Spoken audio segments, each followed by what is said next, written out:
Good morning, everybody. It's 7 a.m. on Tuesday, September 7th. Today in Baton Rouge, expect to see clear skies with a high of 84. Coming up today on OTB, presented by All-Star Toyota, LSU head football coach Ed Ogeron joins the show at 7:30. Brock Heward of Fox Sports will call in at 8:30 during the second hour, and Nick Underhill joins us at 9 a.m. to talk Saints ahead of their Week 1 matchup against the Packers. We also have our OTB mailbag today, so get your questions into the YouTube chat using the hashtag OTB mailbag, and we'll answer them at 8:15. You can follow today's show on Twitter or Instagram at OTB_ESPN, or by subscribing to our YouTube for new content every day. Hour number 1 of Off the Bench, live from the Mercedes-Benz Baton Rouge studio, starts now. Let we go! All-Star Toyota presents Off the Bench with Jacob Hester and T-Bob Hebert. Yeah! Off the Bench with Hester and T-Bob. Hey, P, they said I gotta come off the bench. All-Star Toyota presents Off the Bench with Hester and T-Bob. Yo. Yo, what's happening, y'all? Welcome into OTB. T-Bob, Mara, Danny, and Jake. Oh, wait, where's Jake? Hanging out with you. Jake ran into a problem I think we can all appreciate. Showed up at work, ready to go, coffee in hand. And he pulled his wife's keys out of the backpack. Bad feeling, man. Unless you sit in judgment, how many of you actually know where your spare key is at? I know the more responsible among you probably do. And for one of my two vehicles, indeed, I do have a spare, but for the other one, I do not. So I get both sides of this. And Jake will be joining us as soon as he can manage to run those homes, all the kids go to school and everything else. Jake will be in very soon, is the overall point of this. Hope you're having a great day. Obviously, looking forward to today's show quite a bit. Excited to hear from Coach O himself following the weekend's loss, as well as what he has to say.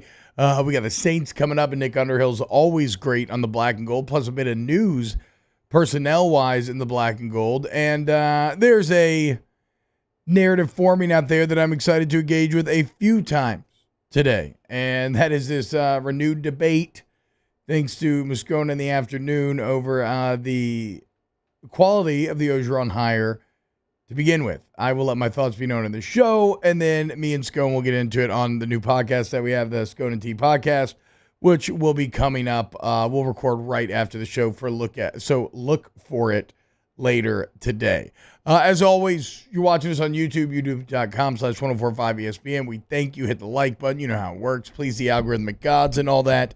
And, yeah, it's going to be a fun show. We also got OTB mailbag. So if you want to send your questions in, go ahead and put them in the chat, and we'll be logging them throughout today's show. All right.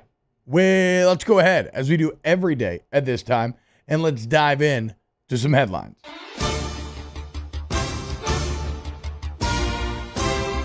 OTB headlines are brought to you by Barbecue Guys. Barbecue Guys, for those who are born to grill. Visit bbqguys.com to learn more. It's some LSU football news. It was revealed on the Fox broadcast over the weekend that Jared Small, if you're wondering where he was in a night when linebackers struggled, a former walk-on who had become a bit of a camp darling, had worked his way into a starting role. Where was he to be found on Saturday? Well, Fox revealed that he suffered a knee injury at the end of camp, which will keep him out for the year. If that's not a sign of just how bad it feels right now, I don't know what is. I mean, it was the ultimate feel-good story. Here was this guy working his way up from not having a scholarship, from being a walker, which is so hard to do at a program like LSU. And right when he's finally positioned himself to play, what happens? His body betrays him at the ultimate moment. So definitely feel and empathize for Jared Small, and here's to hoping that whatever comes next is big and better. And a sign of the times as well for LSU football. The reason why you didn't see John Trey Kirkland, Sony Vanua, and John Emery all missing for academic issues in week 1. This is sorely disappointing, as reported by The Advocate, and here's hoping they can get it fixed. In New Orleans Saints news, the Saints signed 31-year-old former Pro Bowl corner Desmond Trufant to help out with their cornerback situation right now. Remember, the only true outside corners listed on that 53-man roster are the rookie Paulson Adebo the former undrafted free agent Ken Crawley, and then, of course, Marshawn Lattimore. It looks like Lattimore is going to be good to go, barring some last-second news here. We'll wait and see for the rest of this week. But either way, this is a group that needs help. We'll talk about this more later in the show, talk about it more with Nick as well. Desmond Trufant was, for a time, very, very good. I think it was 2015 or 16. He actually made the Pro Bowl. I don't know. You should not be expecting a Pro Bowl corner, but, it cannot hurt, right? I don't know if he'll do better than King Crawley. He's actually played quite well in the preseason, but it cannot hurt to bring in a guy who has started all 103 games that he has played in his career. He's got 14 picks, 83 pass breakups, 3 forced fumbles, and 350 tackles in those 103 games. So productive, very experienced, makes a lot of sense for a very light position group like cornerback for the New Orleans Saints. And how about this? Quan Alexander, dude. Unbelievable.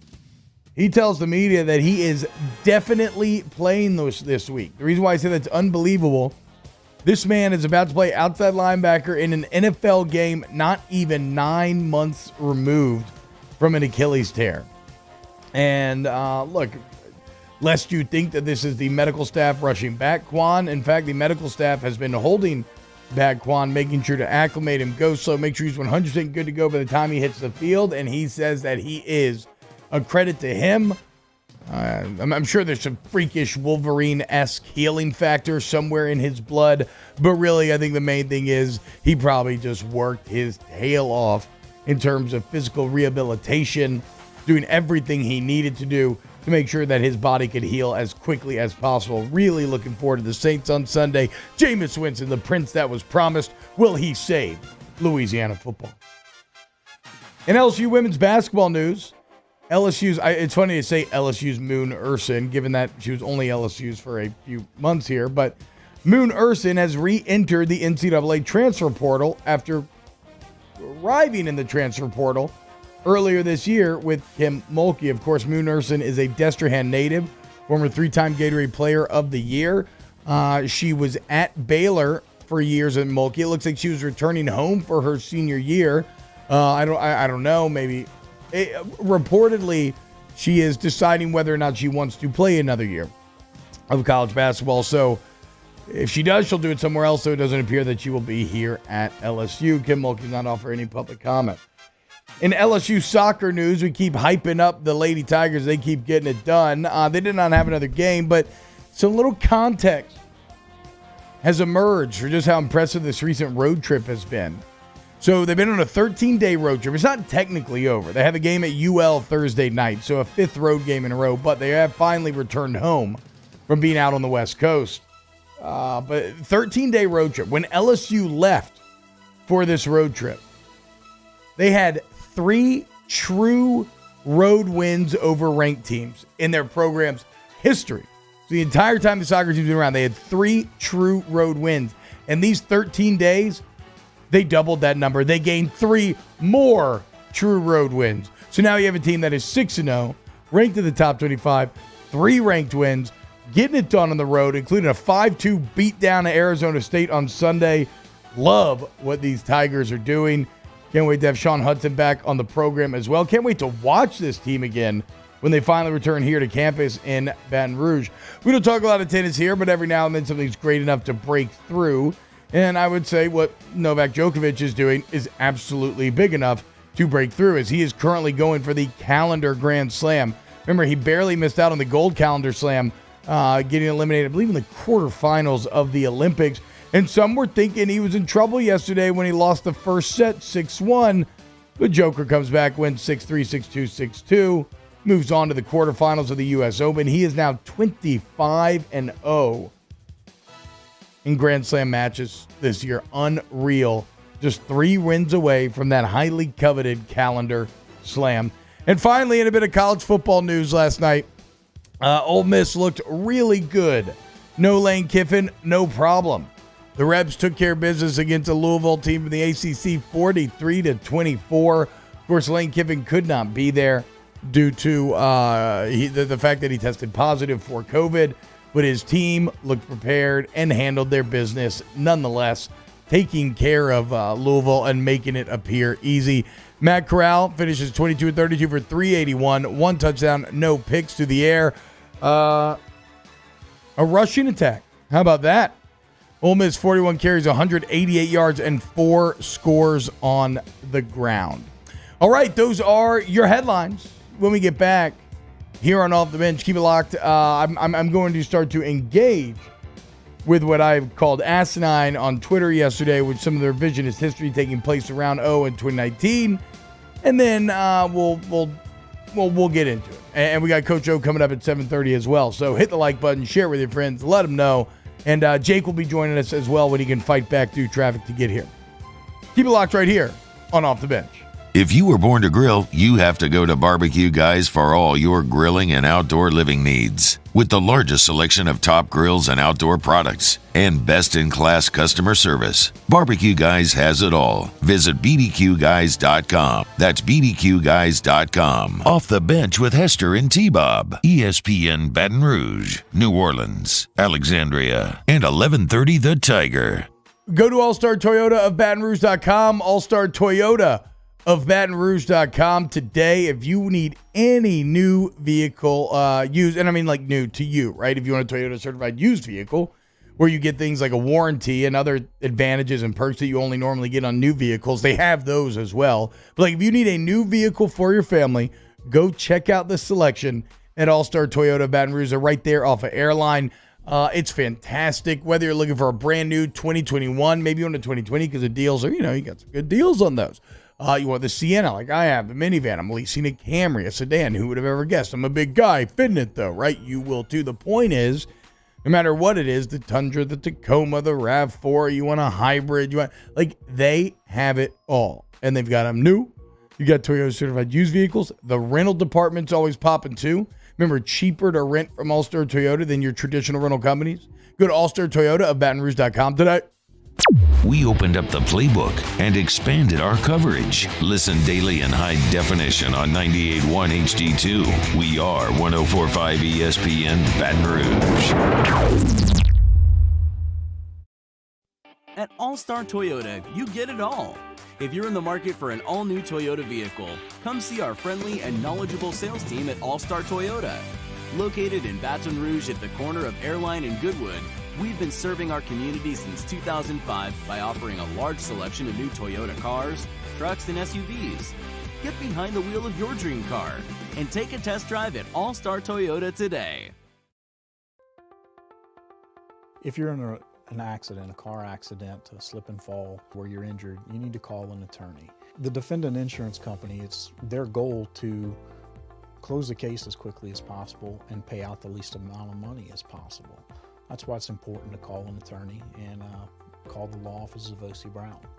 At the law office of O.C. Brown, we're a family-owned firm. We want to be your law firm for a lifetime.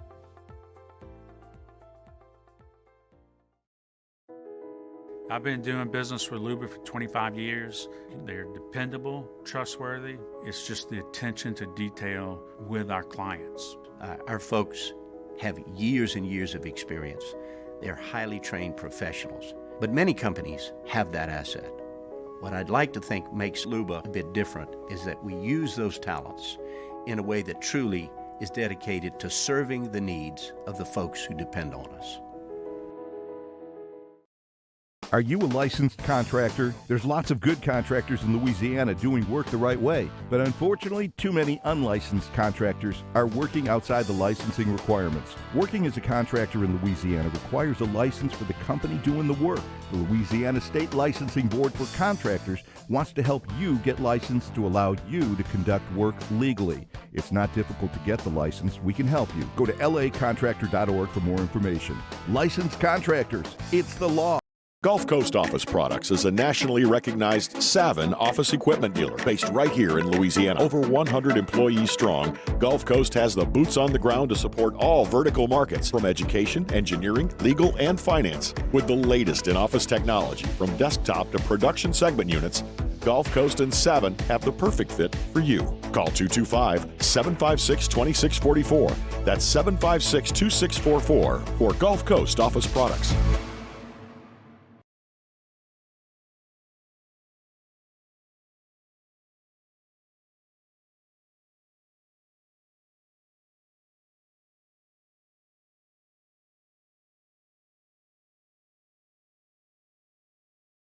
on. Call us or go to PremierSouthLA.com to get it done right. That's PremierSouthLA.com for premier craftsmanship. Premier South Roofing. Premier customer service. Premier South Roofing. Premier South Roofing and Sheet Metal. Premier South Roofing.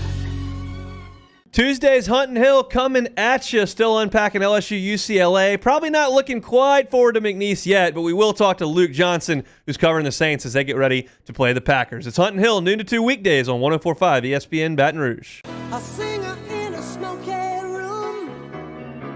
The smell of wine and cheap perfume. For a smile they can share the night. It goes on and on and on and on. Strangers waiting. Up and down the boulevard, their shadows searching in the night. Streetlights, people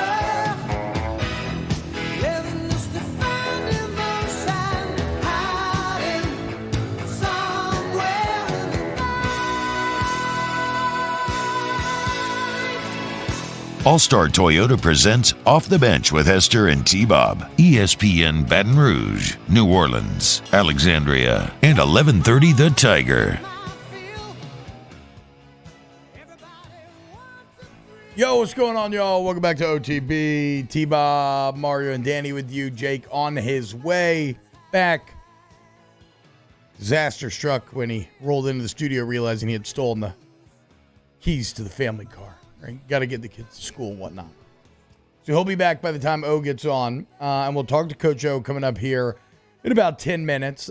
Before we get there, however, though, I do want to engage in something that I feel pretty passionately about, and that is kind of directly combating a lot of the revisionist history BS that I see floating around in the ether right now. Of course, a lot of this directly coming from Ascona on AFR in the afternoons. We have a new Ascona T podcast, which we record on Tuesdays and Thursdays. It's like 20, 30 minutes, so kind of a quick jaunt.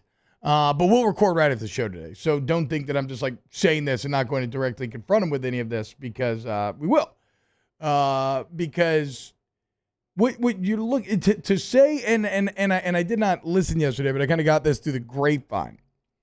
But to say Ed Orgeron was a bad hire for LSU is simply asinine. And there's really just no other way to go about it. There can be coexisting truths.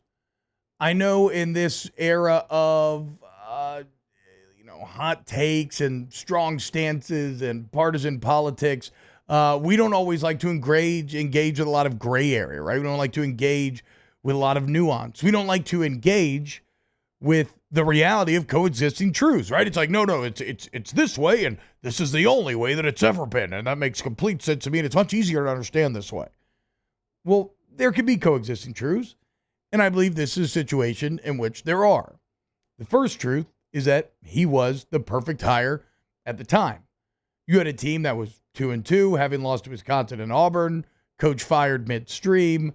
Coach O comes in, goes 6-2 as the interim, ends up getting the job, climbs from, 9-4 to 10-3, then ultimately culminating in a 15-0 perfect season. A perfect season in which you set records, you won awards, you got the second Heisman winner you've ever had. It was, for all intents and purposes, perfect. Like arguably the greatest football season of all time. Okay, so there's one truth. In my opinion, a 15-0 season, a national championship, all those words, everything I just said, I don't know how you could sit there and say that that was not the perfect hire for the situation. Well, unless, I guess, you're like Moscona, and then you would have wanted Tom Herman. Huh. You think Tom Herman's going 15-0 and winning a natty?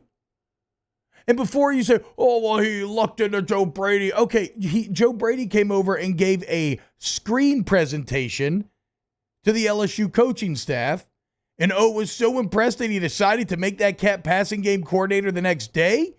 You don't get any credit for that sort of decision? You don't get any credit for recruiting Joe Burrow? Like, we've done this dance before, okay?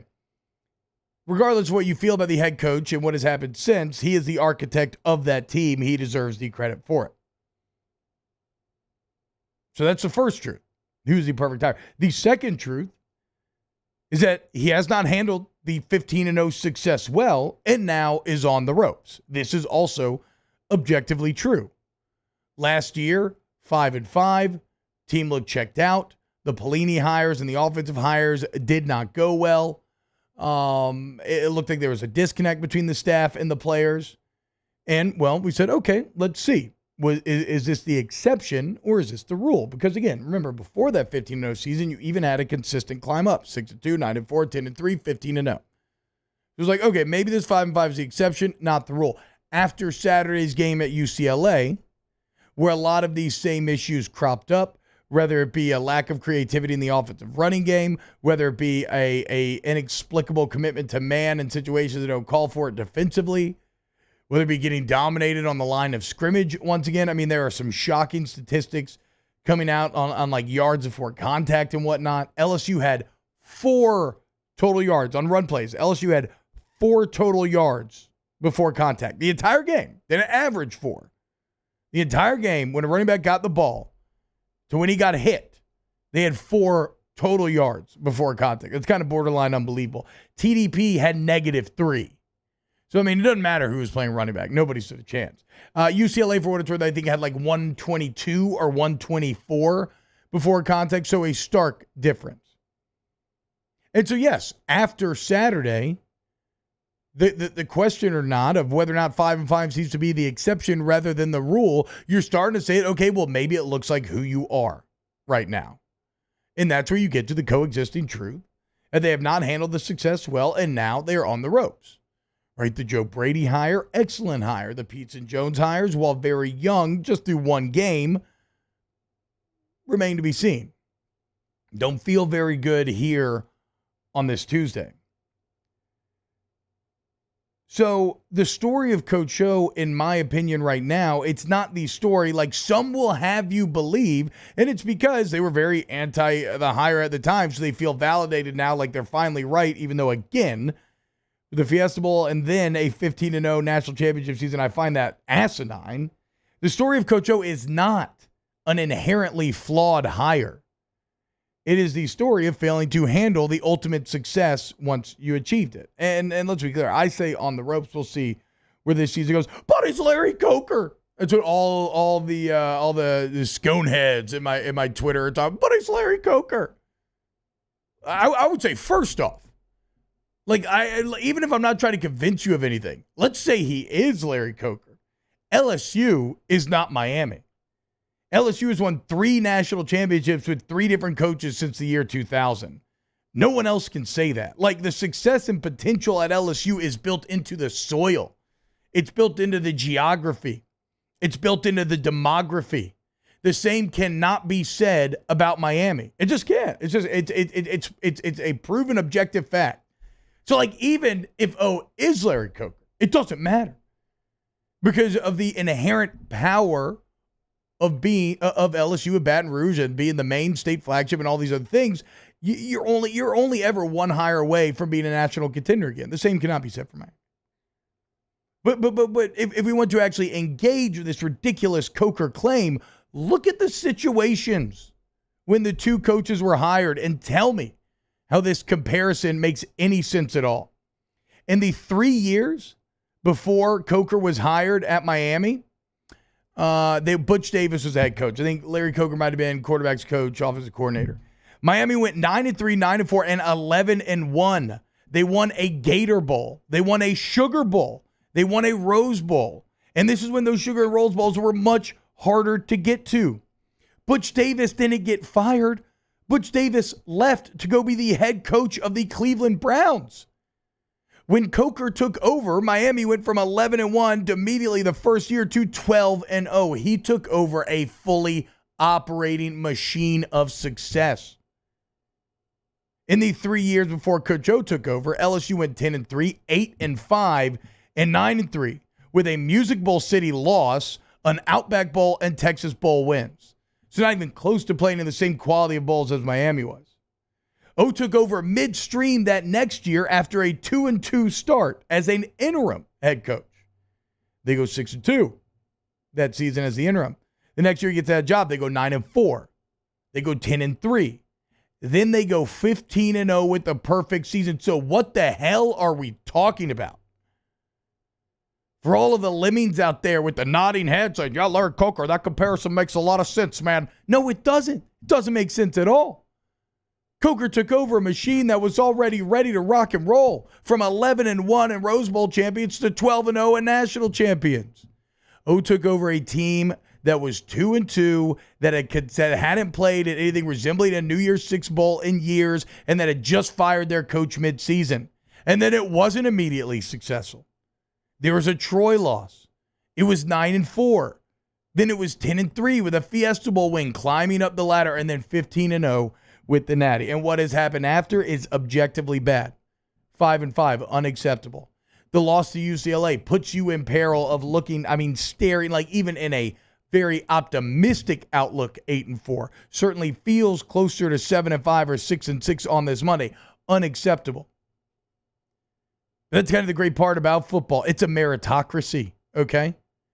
Ultimately, you control your own destiny with the results.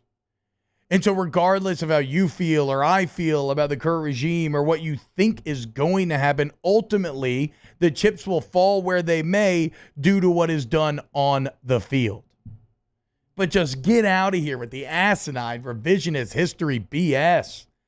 And get out of here with this idea that it's like Larry Coker or something. You want to say Gene Chizik? Sure. I mean, anyway, it doesn't even, all these guys won natties. And that's the ultimate goal. You want to be Georgia since 2019? You want to be A&M and Jimbo? That's fine. But at the end of the day, hanging the banners is what matters the most. And LSU managed to do that in the time where Nick Saban has built the most dominant machine that the sport has ever seen. And you can try to engage with whatever little angles you want to try to explain it away or discredit the head architect. But like y'all know, y'all listen to the show, I don't like Les Miles that much, right? I've been painfully clear about this.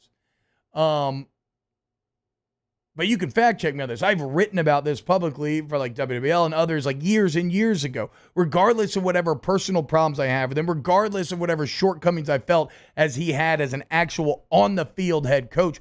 I have always remained thankful to him. Why? Because I've given credit for being the architect of a team that I was on that played for a national championship. Right? Did he get the most out of the team? Probably not when you look at like on the season and whatnot. But he was a guy that recruited everybody, that made the hires, that did all the things that had to put that team into place. And the same is true about Ed Orgeron. So if you are someone trying to argue he's an inherently flawed hire and he screwed everything up, no. It's ridiculous. Coexisting truths. He was the perfect hire at the time. They have not handled that success well. And now they are in a pretty dire situation. We'll talk to the head man next. Coach Ed Orgeron, head of LSU football here on OTB. Keep it locked, and we'll be back with more. Off the bench with Hester and T-Bob. Go to AdvantaClean, AdvantaClean.com for all your fire damage, water damage, and mold damage. 369-5228 is the number, 369-5228. When you're talking about AdvantaClean, you're talking about your one-stop shop to fix these problems that can feel very overwhelming, and especially with what just happened with the storm. AdvantaClean has brought in extra resources to make sure that they can handle the workload so that your home, your place of business, whatever the case may be, can get their problems fixed and get it fixed ASAP. I'm always saying one call to solve it all, and that's because not only will AdvantaClean fix your problem, but they will document it. And then they will deal with the insurance company for you. So again, that number is 369-5228. Fire damage, water damage, mold damage, storm damage. They got your back. AdvantaClean, 369-5228. One call to solve it all. Go to AdvantaCleanBR.com today. In times of need, get a full list of phone numbers, websites, and other important emergency information on the Demco Stormwatch page at 1045ESPN.com. Yo, Jake here for Patient Plus Urgent Care Clinic, the place that's going to be convenient for you during an inconvenient time. Look, you hear me talk about my four boys all the time, and sometimes things like stitches, well, they happen. And in fact, they have. And Patient Plus is always taking care of us, just like they'll do the same for you. And now with 7 convenient locations across the Baton Rouge area, open from 9 a.m. until 9 p.m., 7 days a week. And also at patientplusuc.com, you can sign up for your appointment on the way to the clinic. That's Patient Plus Urgent Care Clinic. Get in and get better. Introducing Vizzy Lemonade, the only lemonade hard seltzer with antioxidant vitamin C. It just hits different. All new Vizzy Lemonade. Step up your seltzer game.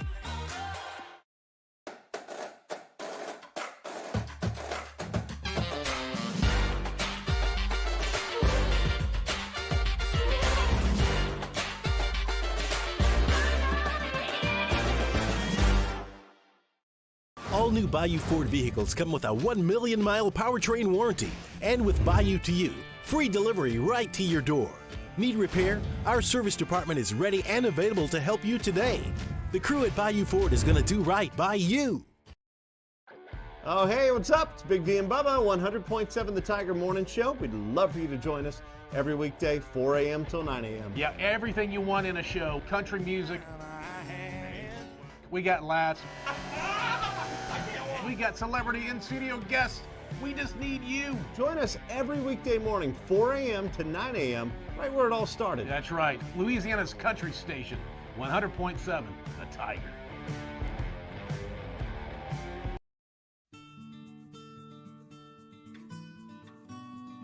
This is a house call.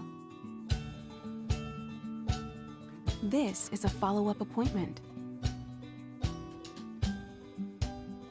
This is a diabetes checkup. This isn't just more convenient care, it's more advanced care. This is innovating healthcare at Louisiana's #1 hospital, Ochsner. At All-Star Toyota, you get it all. If you're in the market for an all-new Toyota vehicle, come see our friendly and knowledgeable sales team at All-Star Toyota. Located in Baton Rouge at the corner of Airline and Goodwood, we've been serving our community since 2005 by offering a large selection of new Toyota cars, trucks, and SUVs. Get behind the wheel of your dream car and take a test drive at All-Star Toyota today.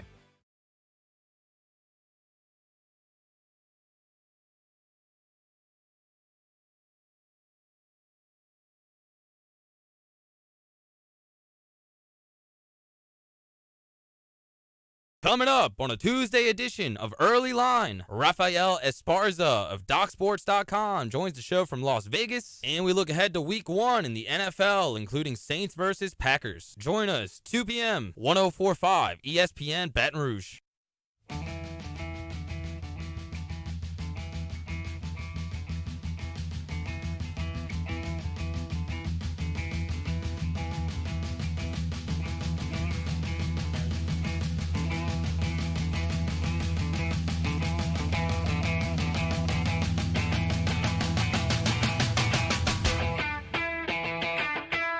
All-Star Toyota presents Off the Bench with Hester and T-Bob. ESPN Baton Rouge, New Orleans, Alexandria, and 1130 The Tiger. What's going on, y'all? Welcome back to OTB. It is Tuesday at 7:30, which means it is time to talk to the head coach of LSU football. We do it each and every week. Let's just go ahead and dive in. Coach O, what's going on? Thank you for joining us. Good morning, guys. Always great to be on the show. Okay, Coach, so Tell the Truth Monday was yesterday. That is when you review the film and you have to engage with real talk. What was the toughest or maybe the most surprising part of the film that you reviewed over the weekend? Yeah. As far as the coaching staff, there's some times that we could have put our players in better position to have success, number one. And number two is when we did practice the things that we saw, we could have executed better. So I think it was a combination of both things. But you know what? Our team was in a great spirit yesterday. I believe we have an excellent football team. We're going to bounce back, and the guys had a good practice yesterday. Coach, how do you stop a loss like this? Because obviously, look, y'all get the temperature of the room. Y'all hear just kind of the noise, even though you got to block it out. How do you stop a loss like this from snowballing in a manner similar to how it felt kind of last year? How do you stop from snowballing into other games? Well, first of all, the leadership of the team. Before I got back in the locker room, the leadership of the team was talking to the team already. So I think that's a great sign. Nobody was hanging their head on the way back. Yesterday was a very positive day. You know, we have a 24-hour rule, but we learn from our mistakes and we move forward. The best thing we can do is beat McNeese State this Saturday. Take it one game at a time. Coach, a couple of questions to look back to Saturday before we look forward. One of the big questions that we and many others had was when you look at the LSU rushing attack, and maybe especially compared to a lot of how other teams are running the ball out of the spread right now, why hasn't there been an evolution in the rushing attack? It's just zone left and zone right. Yeah, I agree. I met with the offense, and we have to be more diverse. It's something that I've wanted, and it's something that, again, it didn't happen in the game. That's my responsibility, but we met with them on Sunday, and we have to get the ball outside. We have to run some pin and pulls. We have to be more diverse, and I guarantee you're going to see it this week. Coach, what were some of the things that UCLA was doing in the run game that was kind of giving the defensive line and the linebackers, the front seven, for LSU some trouble? Yeah, what happened is they were going a lot of tackle over, and they were going in a hurry up situation, and plus they were going on the end over slot formation. They had combined two formations, and which made it difficult for our guys to adjust and the speed of the game. That was the hard thing. And plus, Charbonnet is a good running back. Yeah, and for defensively, Coach, I know another thing that had to hurt was, like, it seems like for the second year in a row that crossing routes are really able to exploit the defense. What was your kind of message to the defense and Coach Jones there? How did it happen, and how does it get fixed? Yeah, that was disappointing. To be honest, disappointing. It's something that we addressed in camp. It's something I addressed at the beginning. In camp, we had some problems with the crossing routes. We had made a couple of calls, made a couple of adjustments that we stopped it, and then it was reoccurring in the game. So obviously, we have to take that upon us as coaches and get it fixed. That was definitely not the players' fault. We got to do a better job of coaching. Coach, any update on Jay Ward? Obviously, he's in the game, and UCLA goes punt, 51 yards in those three series. He goes out, and you can tell it was a position they tried to pick on a little bit. Yeah. He's day by day. I think he's going to be fine. He has a regular injury that you get in football, but nothing that's going to keep him out for a long period of time. But obviously, Jay is a good football player, and he does make a difference. Coach, I'm talking to Coach Ed Ogeron, LSU head football coach, here and off the bench. How do you feel the coordinators performed in their first test? These guys are green, and that Rose Bowl is a hell of a place to start. Yeah, first of all, they worked very hard in camp. Those guys are very loyal. I love them to death. They do anything to win for the Tigers. They're very disappointed. Obviously, none of us got started with me. None of us had success because we didn't win. So it all falls on me. I can't put it on them, but they have to do better. They know that. We had an extensive meeting on Sunday. I do believe you're going to see this team get better, and our coordinators get better as the season progresses. And I think you've kind of touched on this maybe in some early answers as well, but how would you describe the confidence of the team right now, and maybe how it compares to a situation like last year's coming off of that opening season loss? Totally different. Nobody was hanging their head yesterday. All our guys were early for the meeting. We watched the film. They understood. I was telling the truth Monday. I told them the same thing I told y'all. We should have put them in better positions. And when they were in position, they should have made some better plays. So it was a combination of both. We have tremendous leadership. We have some hungry guys. We have some guys that didn't practice a lot during the camp, which are going to be practicing now. They're going to get better. So our team is very optimistic. I do believe we have a good football team. And one guy that performed very well, and I loved his answer after the game too, because I felt like he kept it very real, not leaning into any excuses or anything. But Kayshon Boutte was a huge positive. He was just as dominant as you would have expected.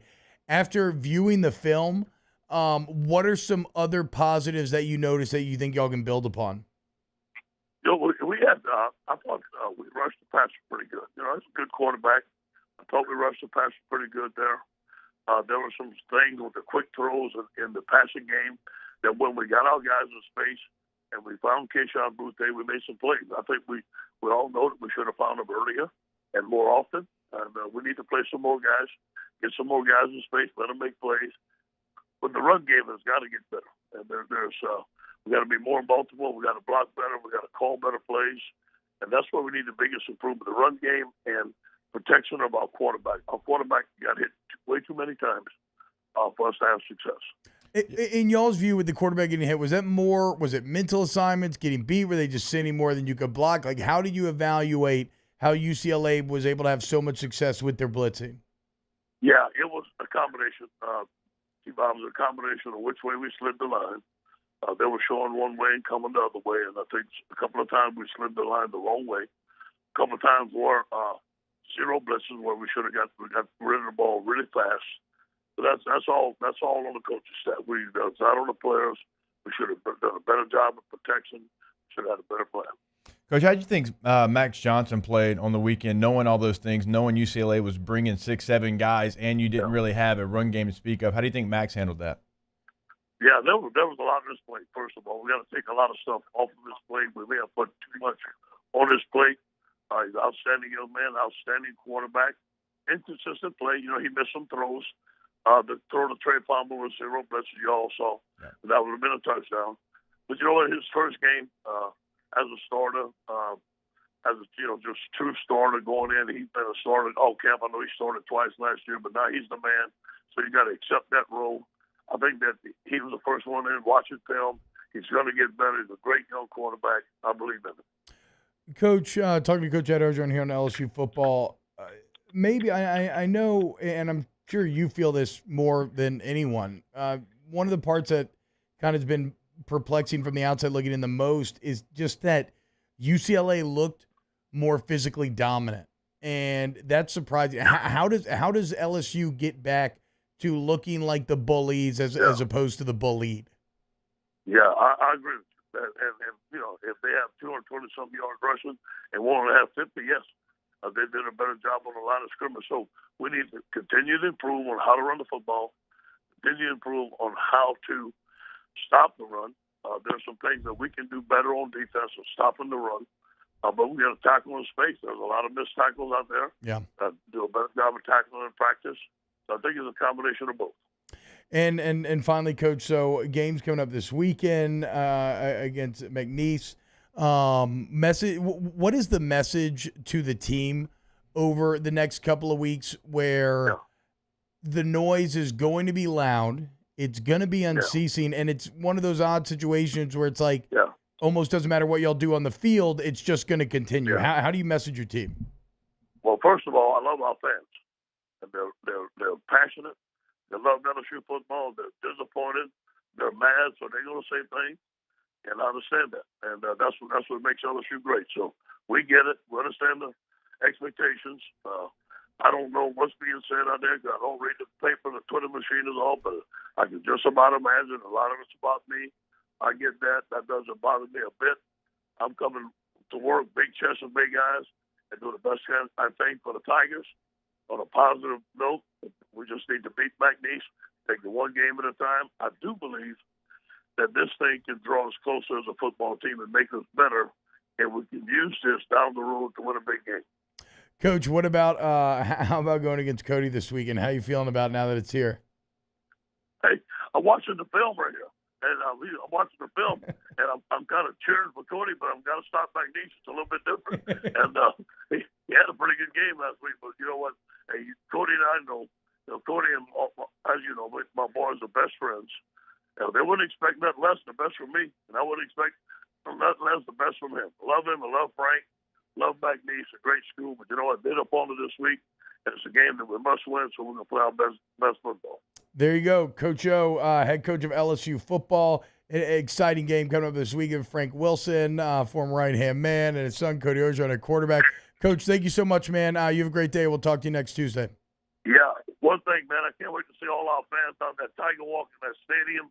I want to let you know our players have been waiting for y'all. We've been waiting for our opening home game. I know they're going to sell it out. This Tiger Stadium going to be rocking. Can't wait to see everybody Saturday night. Go night. There you go. Coach Ed Ogeron here on Off the Bench every Tuesday. All right, when we get back, we'll wrap up hour number 1. We still have mailbag coming up. We got Brock Heward, Nick Underhill, a lot more to talk to. And, now we get Jake's take on everything, too. So keep it locked right here on OTB. Off the Bench with Hester and T-Bob. Go to AccutempBR.com today, AccutempBR.com. If you have any AC heating or electrical needs, go to the guys that have a 4.9 Google review rating. 4.9, Jake, with thousands of reviews in the boat. That's insane. The internet hates everything, but it loves Accutemp. And if you work with Accutemp, you'll see why. And it's because you get customer service to the highest degree. It's built into their core ethos. You can feel it. The workplace culture is fantastic. If you're looking for a job change, you can actually check it out as well. Go to AccutempBR.com today. Yeah, they're up to 12,000 reviews on AccutempBR.com. Also, if you want to get in contact with them, it is really easy. Incredibly easy, actually. You can call 225-523-2312. You can go to AccutempBR.com. You can start a chat right there on the website. You can set up a call. You can set up a text thread. All that on the homepage of AccutempBR.com. Our listeners fire off their opinions on the JimsFirearms.net hotline at 499-1045. Keep listening for your next chance to shoot us your thoughts with the JimsFirearms.net hotline on 1045 ESPN Baton Rouge. This isn't just another day. It's so much more. Kelly's life was put on hold when her auctioneer primary care doctor discovered a rare blood disorder. Her doctor connected her to an auctioneer care team of cancer, heart, and kidney specialists. With multiple primary care locations around Baton Rouge, same-day appointments, and online scheduling, we're relentless about keeping you healthy. Auctioneer Baton Rouge, innovating healthcare for Kelly.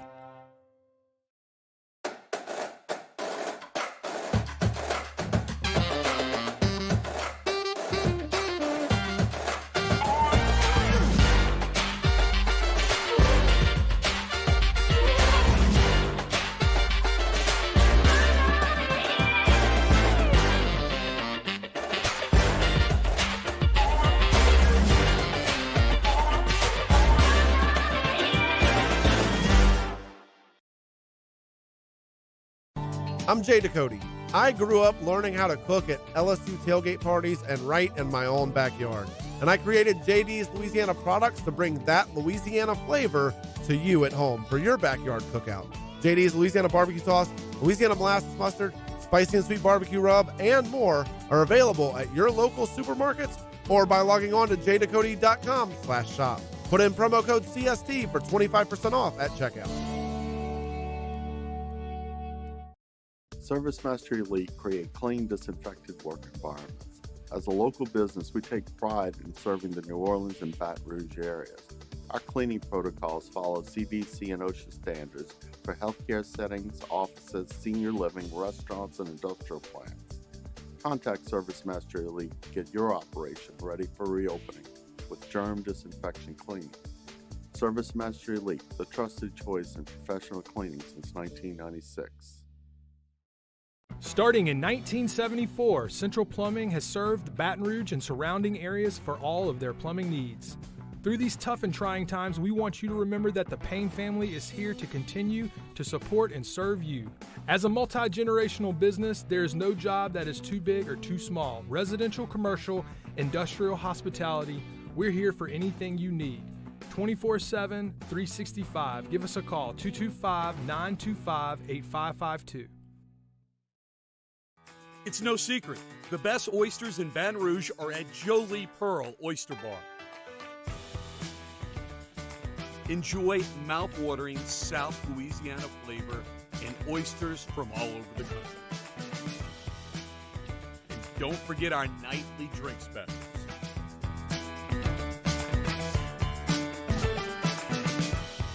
Jolie Pearl Oyster Bar. Hey, it's Matt Moscona inviting you to join us for Tuesday's AFR, presented by Insurance Network of Louisiana. Ed Ogeron meets with the media to preview the McNeese game and the latest from Saints practice as they get ready for the opener. Join us 3 to 6, 104.5 ESPN Baton Rouge.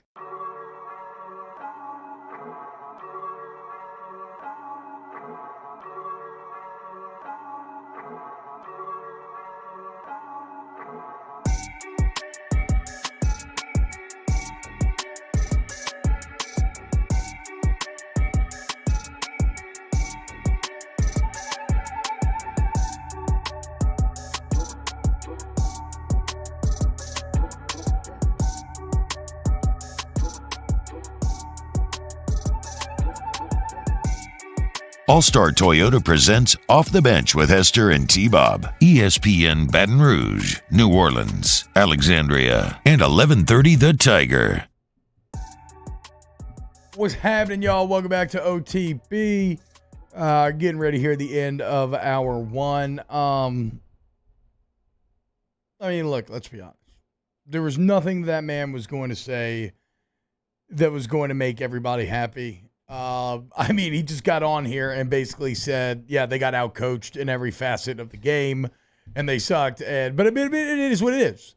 This is the same reason why, and maybe we get into the bit next hour, but like, this guy Trent Carden asked me on Twitter, I'm not feeling very confident Coach O turning things around. I was supporting him to the Axe Falls. What else can you do at this point? Pull for Arkansas. The thing is, like, you don't really, it almost doesn't matter how you feel about the job status. Football is a meritocracy. It is a results-based business. Like, the chips will fall where they may based on how the team performs. So all this opinion and sports, it's fun to engage in, but like ultimately, it's the same reason why him getting out there and saying, yeah, we were bad, does nothing for people to make them feel better because they want to see actual wins. And look, the general public wants blood right now.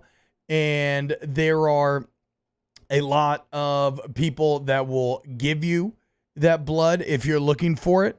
I'm going to do what we did yesterday and break down exactly, objectively, what you are seeing on the field. And as we said yesterday, it looked horrible in game one. It looked like it was broken at every single level. I mean, coaching, execution, pre-game scheme, adjustments in the game, all of it. So that's what we're going to do here on this show.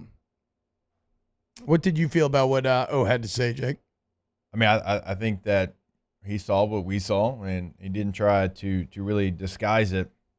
And I was curious to see what he would say about how he felt like Max played. And when he said we're going to take some off his plate, if you'll go back and you really watch the tape, Max was changing a lot on the line of scrimmage, especially early in the game. Like, they got caught by them playing cover zero as much as they did. And we saw them be aggressive against Hawaii, but when they were aggressive against Hawaii, they really did it in tighter formations. They didn't do it against the spread of Hawaii. So they made that adjustment, UCLA did, to do it in every formation for LSU. And look, they've heard the stories. They know LSU's got a struggling offensive line. I mean, it's no secret. So they tested him. And then once it worked, they continued to test them. And Max was trying to get them in the right play. And in fact, getting the play clock down to 3, 2, 1. I mean, every single time it seemed like he was trying to get them in the right protection. And sometimes fixing that is as easy as saying, let's just go fast. Let's just free release the running back. Because if they're going to bring zero, right, they're not going to have enough to cover. Now, it's scary because you've got these, 7 guys coming and you're blocking them with 5. But if the running back's free release, like, you have potential, that's how you block it, by not blocking. Yeah. No, I mean, it's the thing is, I think UCLA too, on top of fading LSU's offensive line, I think they were fading Max. And not that it's more of they were fading the unknown factor of Max. It is kind of what we touched on last week as maybe potential fears, but I just hand waved them away, thinking that they would be able to pass whatever test was thrown their way. But look, they knew that Max, someone who'd only started 2 games coming into it. And Ole Miss didn't get after him, and look at what happened, right? I mean, They set back and played coverage, and look at what happened. They paid the price. So why do that? Why give LSU's receivers on the outside time to run these over routes and crossing routes and everything?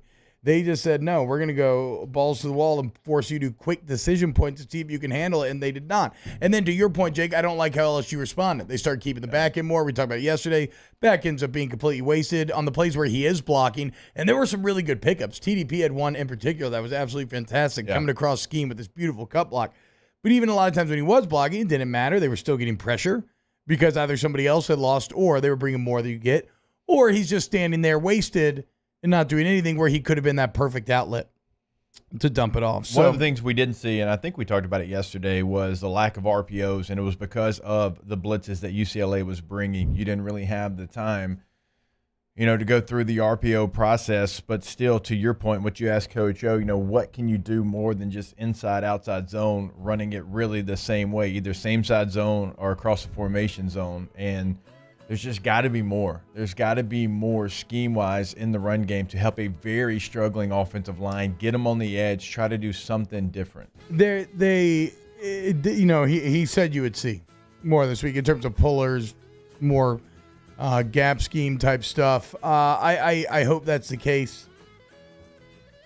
I find it hard to believe, but we'll see. Like I said, ultimately be proven on the field. Hour 2 next. Off the Bench with Hester and T-Bob. Go to Ochsner.org for all of your orthopedic needs, really all your healthcare needs. I mean, they got urgent cares peppered throughout the city as well now. So whether you're in Baton Rouge or you're in New Orleans, you want to go to Ochsner. Now, it's just not injuries, though, Jake. If you want to get bigger, stronger, and faster, I would recommend checking out Ochsner Performance Training.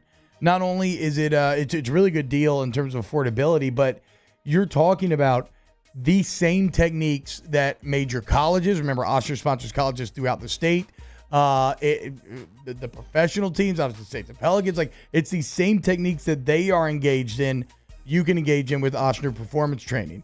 Also remember that Ochsner is now the medical provider to the entirety of the LHSAA. So literally the entire state's held trusted to them, and you can see why. The facilities are incredible. The employees are even better. The doctors, the therapists, the nurses, everybody. Go to Ochsner. Eli's always been into grilling. It took us a while to see it, but the signs were there. What are you doing, Eli? I knew grilling was my thing. I have been talking about it throughout my career. Happy with the results? I am. Got the new grill from barbecueguys.com. It performed great.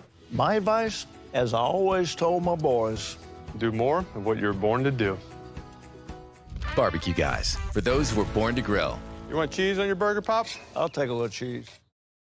All new Bayou Ford vehicles come with a 1 million mile powertrain warranty. And with Bayou to You, free delivery right to your door. Need repair? Our service department is ready and available to help you today. The crew at Bayou Ford is going to do right by you. During these challenging times, we know your healthcare needs don't stop. Cancer, accidents, injuries, and heart disease are relentless. So we are relentlessly innovating to keep you safe, both virtually and in person, connecting you with providers remotely, advancing clinical spaces, providing rapid and accurate testing, social distancing, and certified cleaning protocols. We are Ochsner, and we will not slow down. Ochsner Health, innovating healthcare. At All-Star Toyota, you get it all. If you're in the market for an all-new Toyota vehicle, come see our friendly and knowledgeable sales team at All-Star Toyota. Located in Baton Rouge at the corner of Airline and Goodwood, we've been serving our community since 2005 by offering a large selection of new Toyota cars, trucks, and SUVs. Get behind the wheel of your dream car and take a test drive at All-Star Toyota today.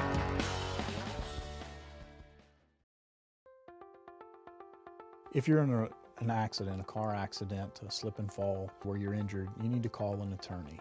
The defendant insurance company, it's their goal to close the case as quickly as possible and pay out the least amount of money as possible.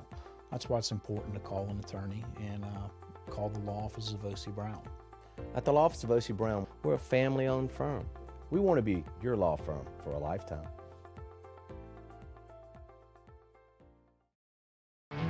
There it is, the extra mile, on the border of expected and extraordinary for those willing to go further, like vans customized for work or play, with safety and tech to keep you connected, supported by a 5-star sales, service, and finance team, and backed by the 1-star you know. So go the extra mile. It's never crowded, because so few have what it takes to go there. Mercedes-Benz Vans.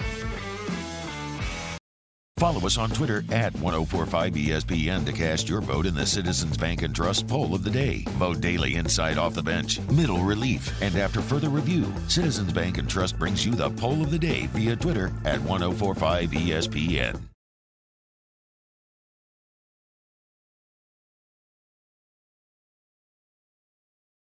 Callahan Injury Lawyers.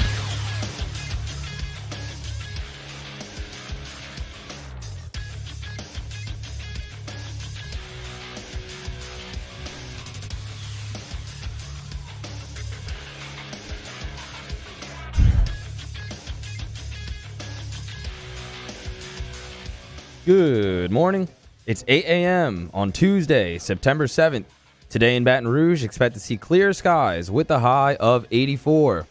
In case you missed hour one of the show, including our interview with head coach Ed Ogeron, LSU football head coach Ed Ogeron, you can catch that up at the on-demand section at 1045ESPN.com.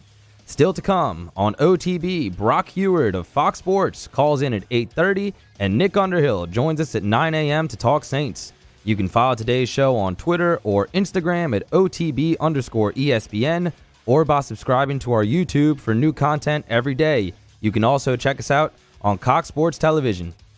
Hour number 2 of Off the Bench, live from the Mercedes-Benz of Baton Rouge studio, starts now. Let we go! All-Star Toyota presents Off the Bench with Jacob Hester and T-Bob Hebert. Yeah! Off the Bench with Hester and T-Bob. Hey, they said I got to come off the bench. All-Star Toyota presents Off the Bench with Hester and T-Bob. Yo, yo, yo.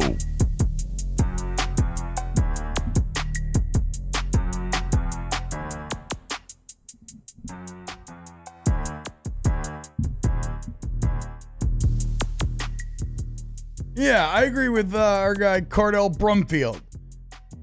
He says we actually have football to complain about. That's a win for me. I do agree. Look, it's like we said yesterday, this season, especially in the LSU level, does feel like it's going to separate those that like to watch a winner, and that's all they solely care about, and those that like to watch football and either be very angry, complain about it, or very happy. Like they just like to watch football and break it down therein. Because as it says today, while there is definitely, if you wanted to be overly optimistic, I think the things that you would say is that, okay, it was the coordinator's first game, so they can only get better. Johnson, inexperienced, but with time, should only get better. I don't know if there's a lot of optimism to be had with, like, the linebackers or the offensive line, but you can talk about the weapons you still have. I mean, you could convince yourself of stuff, though I think objectively today, 7-5, 6-6 feels the most real. And we all know what will happen if that ends up being the case. So that's where already this season is so fascinating, Jake, is that we are into, the pressure is immediately ratcheted up. And again, like I keep talking about, this is a meritocracy. Regardless of our opinions, the on-the-field results will be what shapes the ultimate destiny of this staff and of this team. And it's going to be fascinating to watch that journey take place over the next couple of weeks, especially because now they have a couple of weeks against lesser opponents to try to fix some of these problems and then head into SEC play. Like the Mississippi State game will tell us a lot because both Mississippi State and LSU felt really poor coming out of this week one. And so, and then you add in the context of last season as well. And then we'll have a clearer idea, okay, of what sort of growth took place during these 2 weeks.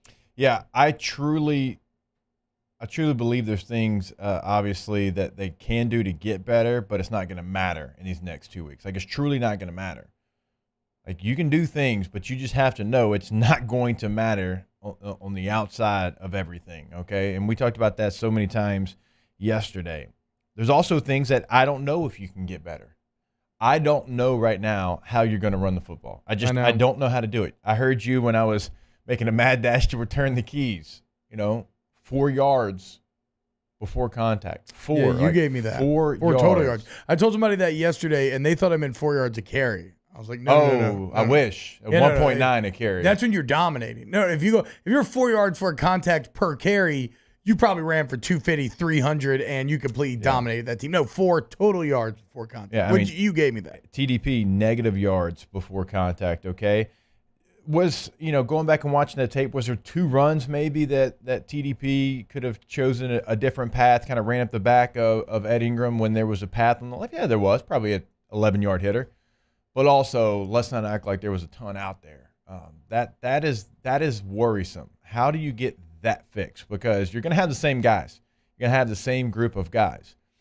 And if you're limited in what you're calling, well, the only thing to do is to call something different. Right, if you don't have the guys, right, if Liam Shanahan's struggling in the SEC to move guys off the ball, well, you're not going to be able to run inside zone. It's just not going to happen. Like, you're not going to be able to do it. You're going to have to get creative. Like, when you have an undersized center, maybe you got to pull him some, right? Maybe you got to do some different things. And we saw UCLA run counter, run power, run zone, run stretch. I mean, all of those schemes were up for them, okay? Bro, look at Ole Miss last night. I mean, right? Like, Ole Miss last year, if I'm not mistaken, no, they had the best rushing attack. Best rushing attack last year. Yes. And nobody talks about it because what they did throwing the ball, but all the elite spread attacks have creative elite rushing attacks. Alabama's the same way. LSU became this weird Joe Brady incubator thing where the combination of Brady and then Burrow's perfect decision-making, consistently perfect decision-making, meant that you could put everything on the quarterback and come out as successful. You can't do that with Max Johnson, which is obvious, which is why over the last few weeks I've been so trying to hope that they're not just constantly chasing this ghost of Joe Brady like they still are. And zone left to zone right worked in the context of an offense that had a quarterback that could make every correct, exact right decision. And they had a running back. It does not work in the context now. And they had a running back that can make guys miss in tight spaces. That's what they had. They had a running back that could do that, okay? You don't have that guy. Yeah. Like you might have some of those freshmen, like we don't know. Like we'll see. We didn't see him in the game. Would have loved to see Corey Kiner in the game.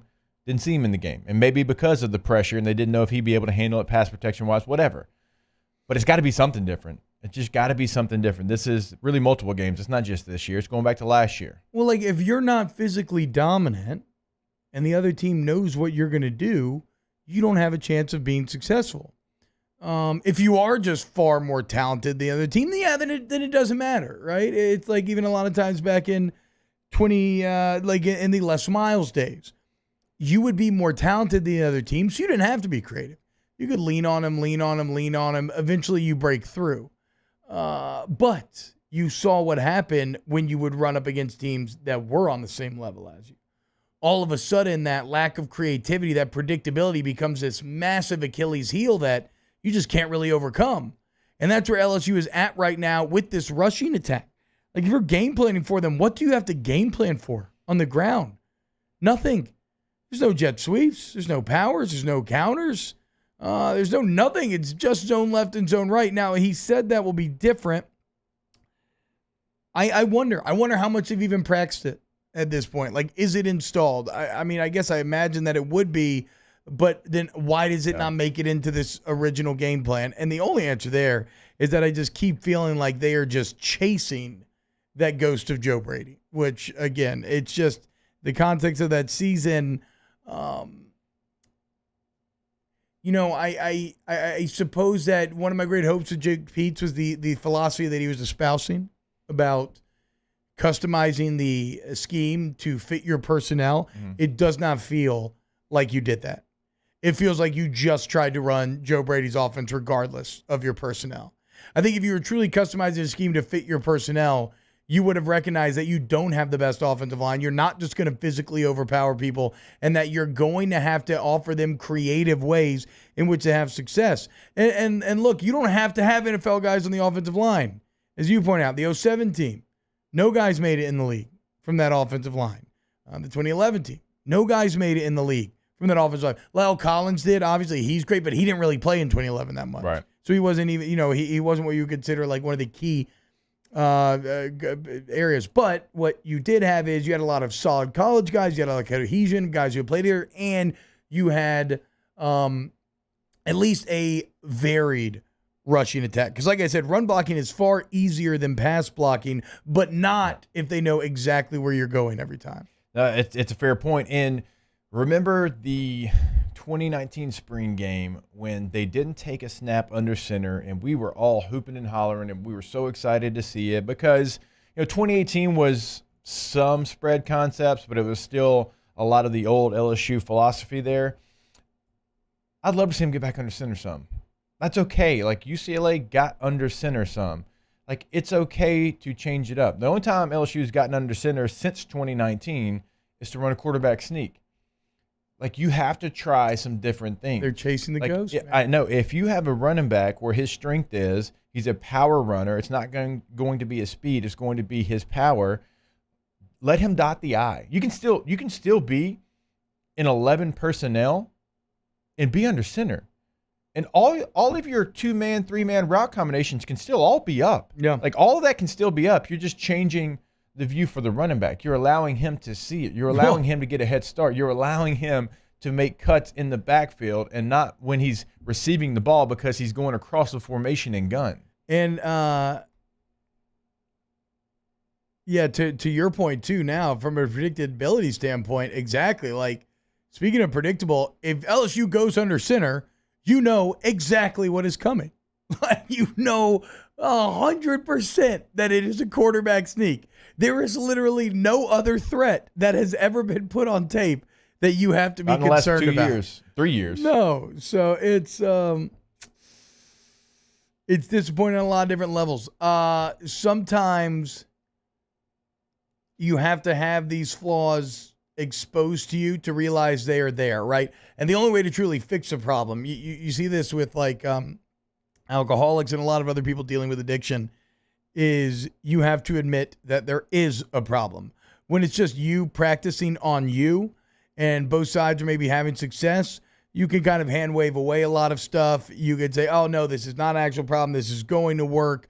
Now, though, I hope they are having some painfully clear evaluations with themselves about where it is wrong, how to get it fixed, and then making some of these tough adjustments and accepting that, no, these things that we thought were going to work, they are not, and now we have to get them fixed. So, like, if nothing else, the UCLA game exposed so many of these problems. Now we just have to see, can they, are they good enough? Like, are they good enough from a personnel standpoint, and are they good enough from a coaching standpoint to fix it? When I asked Coach O about Max Johnson and how he plays, he talked about having too much on his plate. They didn't run the tempo that I thought they would run in the game against UCLA. If you go back and you watch what Ole Miss did against Louisville last night, they couldn't spot the ball fast enough. Yeah. So when you're going at that tempo, and I'm not saying that you live in that tempo, you specialize in it, but you have to have the threat of being able to run that, because when you have that type of tempo, defensive coordinators are not going to blitz you. They're certainly not going to play cover zero, because if you're going at that type of pace, they're, one, not going to be able to really substitute if you keep your same group in there, because they only let you substitute if you sub someone out. So get to the ball. They're not going to call that type of blitz over and over again. So they're going to have to make adjustments from the sideline when you're going at that NASCAR pace, and you can still have your plays up. Now, you got to have a team that understands the offense, and you have to have a couple of things called. It's got to be a lot of code words, but you got to be able to handle that. If you're at LSU, you got to be able to handle all of that stuff and get on the ball. And you saw Ole Miss ran and threw out of that speed formation. I mean, they were up on the ball tee. The referee was trying to spot the ball, and Corral's clapping his hands trying to get it. How many times did we see Joe in 19? Yeah. Joe's ready, and the referee sitting there holding him, and Joe's like barking at the referee, like, get out of my way. I'm trying to snap the ball. Yeah. So you would like to see tempo come back, and then and you don't even like kind of like what you're saying, Jake. If a team is attacking you like UCLA was, you don't have to be right every time, right? Like, what are the and I mean in your protection, right? And because a lot of those times those blitzes were even delayed or they were coming from depth. Like, what options does a quarterback have? Let's say you're running that tempo and they're just bringing this crazy all-out kind of pressure. Like, what options in your experience does a quarterback have to where, okay, I didn't call the protection right, but here's how that's okay because we're going to make up for it? Yeah, if you call the wrong protection, you got to have something on the other side that is your safety valve. Like, if you slide right and here they come from the left, well, you've got to have something on that left behind where they're coming from to be able to throw it over the top of them, whatever it might be. Like, you have to have built-in foo bars. Like, you just have to. Like, that has to be the case. And so you can't just line up and if they bring something, be like, oh, you got me. Hands up, you got me. We can't do anything against this. That's why it's like a counterpunch, and you have to have that next move. And there's supposed to be built-in rules for all of that. Like, we saw LSU slide right, and they came from the left in the game, and there was nothing. There's no football. There was nothing. So, and one of the, I mean, that was a play too where the back was held in. Not that I don't know that it would have made a difference, but again, in terms of safety valves, just a back leaking out the backfield is kind of one of the eternal ones. Like, okay, even if you get tackled at the line or falls incomplete, who cares? It's not the worst outcome. This question comes from Mill inside the chat, and this one's a good one for UT. How can you run tempo with such a thin offensive line? I don't think that the numbers dictate any type of tempo. No, I think the tempo makes actually up helps. for an offensive line. It's why people moved to the spread originally. In theory, the spread attack makes up for a lack of talent on the line because the ball is supposed to come out of there quickly, right? I mean, you think all these small schools that only run 5-man protections, you think they just have like dominant offensive lines? No, they're just trusting that their quarterback will make the correct. Now, it carries its own inherent risk in terms of throwing it that much and sacks and negative plays and whatnot. But no, in theory, tempo and the spread attack help the offensive line. But when you become too predictable, then you take away those advantages that are gained, and that's what you saw out of LSU. That's why y'all have heard me. Look, we talk about like where I played high school in Evangel, and we threw for however many yards, and we had quarterbacks that went from being the quarterback at LSU, North Carolina, Florida, Miami, USC, like you name it. Like we had a string of quarterbacks, and they threw for a lot of yards. We were in like a 9-yard shotgun. Not because it was innovative, not because like we thought it was cool, because we literally didn't have the offensive line to block what we wanted to do. So we had to come up with something different. And that's what we decided to do. We're going to be in a 9-yard shotgun. Our center's basically going to be a deep snapper. Hold on long enough because our quarterbacks have the arm talent to throw whatever route, even though they're already 9 yards back. That's what you have to do. I'm not saying get in a 9-yard shotgun, but you have to come up with something that works for you based on your talent, based on who you have available. Yeah, I think that too. And just in terms of Max, and this is just a random thought before we go to OTB mailbag next. He's got to do a better job too of on some of these plays where he has guys one-on-one on the outside, and you maybe only saw like one shot. You throw it up inbounds. Like it doesn't matter if it's even a bad throw. Like if you have Kayshon Boutte one-on-one, you have to trust in Boutte and give him a chance.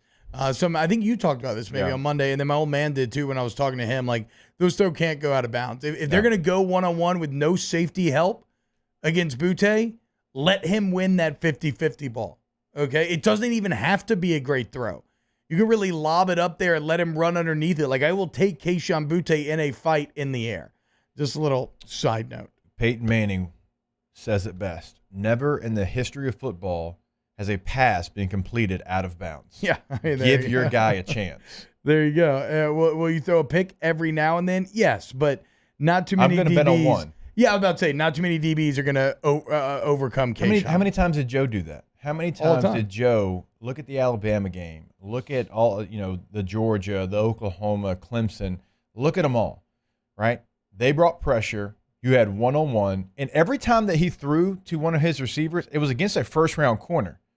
We kind of made the joke, like in the 20 draft, it was all LSU highlights on these corners that were being selected in the first round. So he wasn't scared to do it against those guys. And he had the dudes. Well, Kayshon is that dude. Give him the opportunity. If you see one-on-one, in which they had a ton. They had it a ton. That's what matchup they had. Yeah. Don't be scared to throw it up and let your playmaker go make a play.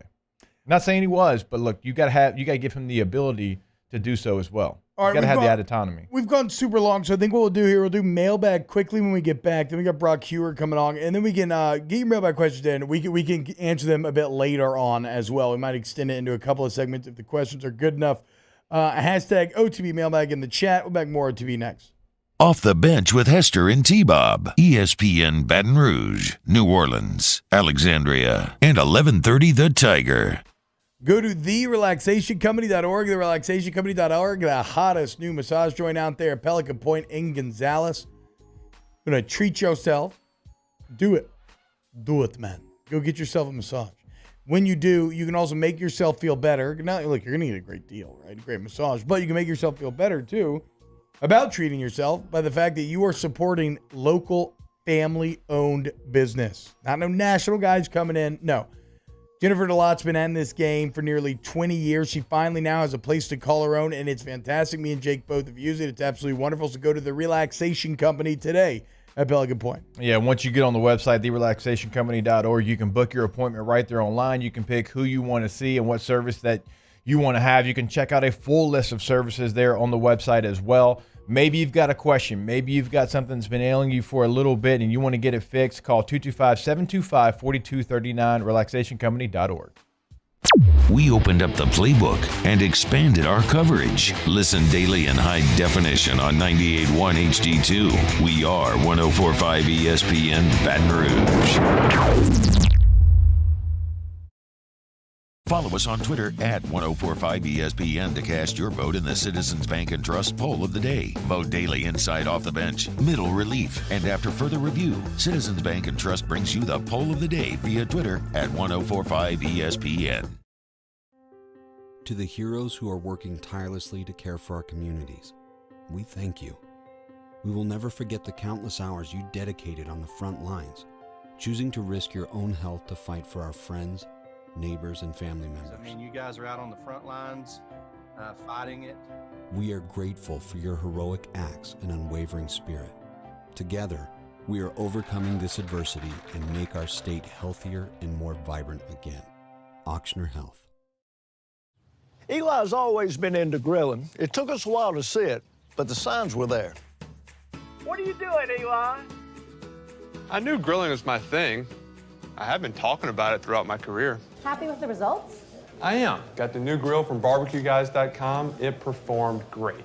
My advice, as I always told my boys, do more of what you were born to do. Barbecue Guys, for those who were born to grill. You want cheese on your burger, Pops? I'll take a little cheese. Make this summer your backyard party year with Chris's Specialty Foods. Wings, burgers, brisket, steak, and boudin, plus great Cajun side dishes. We do all the prep, and you enjoy laughing with friends and family. Chris's Specialty Foods, Millerville, New Orleans, Prairieville, and Frisco. Everybody loves Chris's authentic Cajun meat. Yo, Jake here for Patient Plus Urgent Care Clinic, the place that's going to be convenient for you during an inconvenient time. Look, you hear me talk about my four boys all the time, and sometimes things like stitches, well, they happen. And in fact, they have. And Patient Plus is always taking care of us, just like they'll do the same for you. And now with 7 convenient locations across the Baton Rouge area, open from 9 a.m. until 9 p.m., 7 days a week. And also at PatientPlusUC.com, you can sign up for your appointment on the way to the clinic. That's Patient Plus Urgent Care Clinic. Get in and get better. Front to Back Boat Service has been family owned and operated for 30 years. And the Sherman family is NMEA certified. That's the National Marine Electronics Association at Front to Back. They are committed to improving the safety and technology of marine electronics through installer training, interface standards. And look, the fall and the winter, it's the perfect time to do that yearly maintenance you've been putting off. Get those parts you've been wanting. So schedule your appointment today at Front to Back, North Airway off of Airline Highway. Le posso offrire un caffè? Andiamo insieme da me.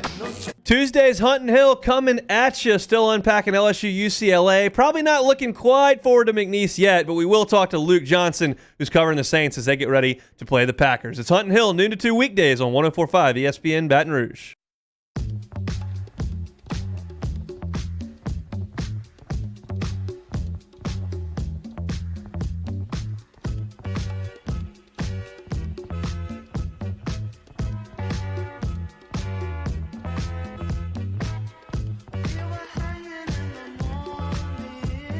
All-Star Toyota presents Off the Bench with Hester and T-Bob. ESPN Baton Rouge, New Orleans, Alexandria, and 1130 The Tiger.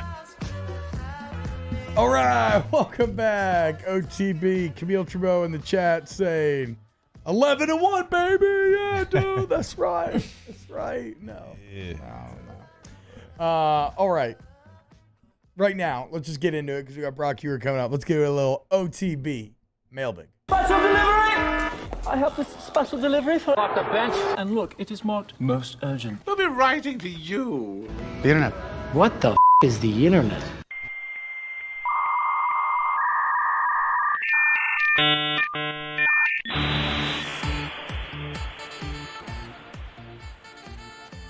What up, y'all? Welcome in OTB Mailbag. You ask the questions, we answer them.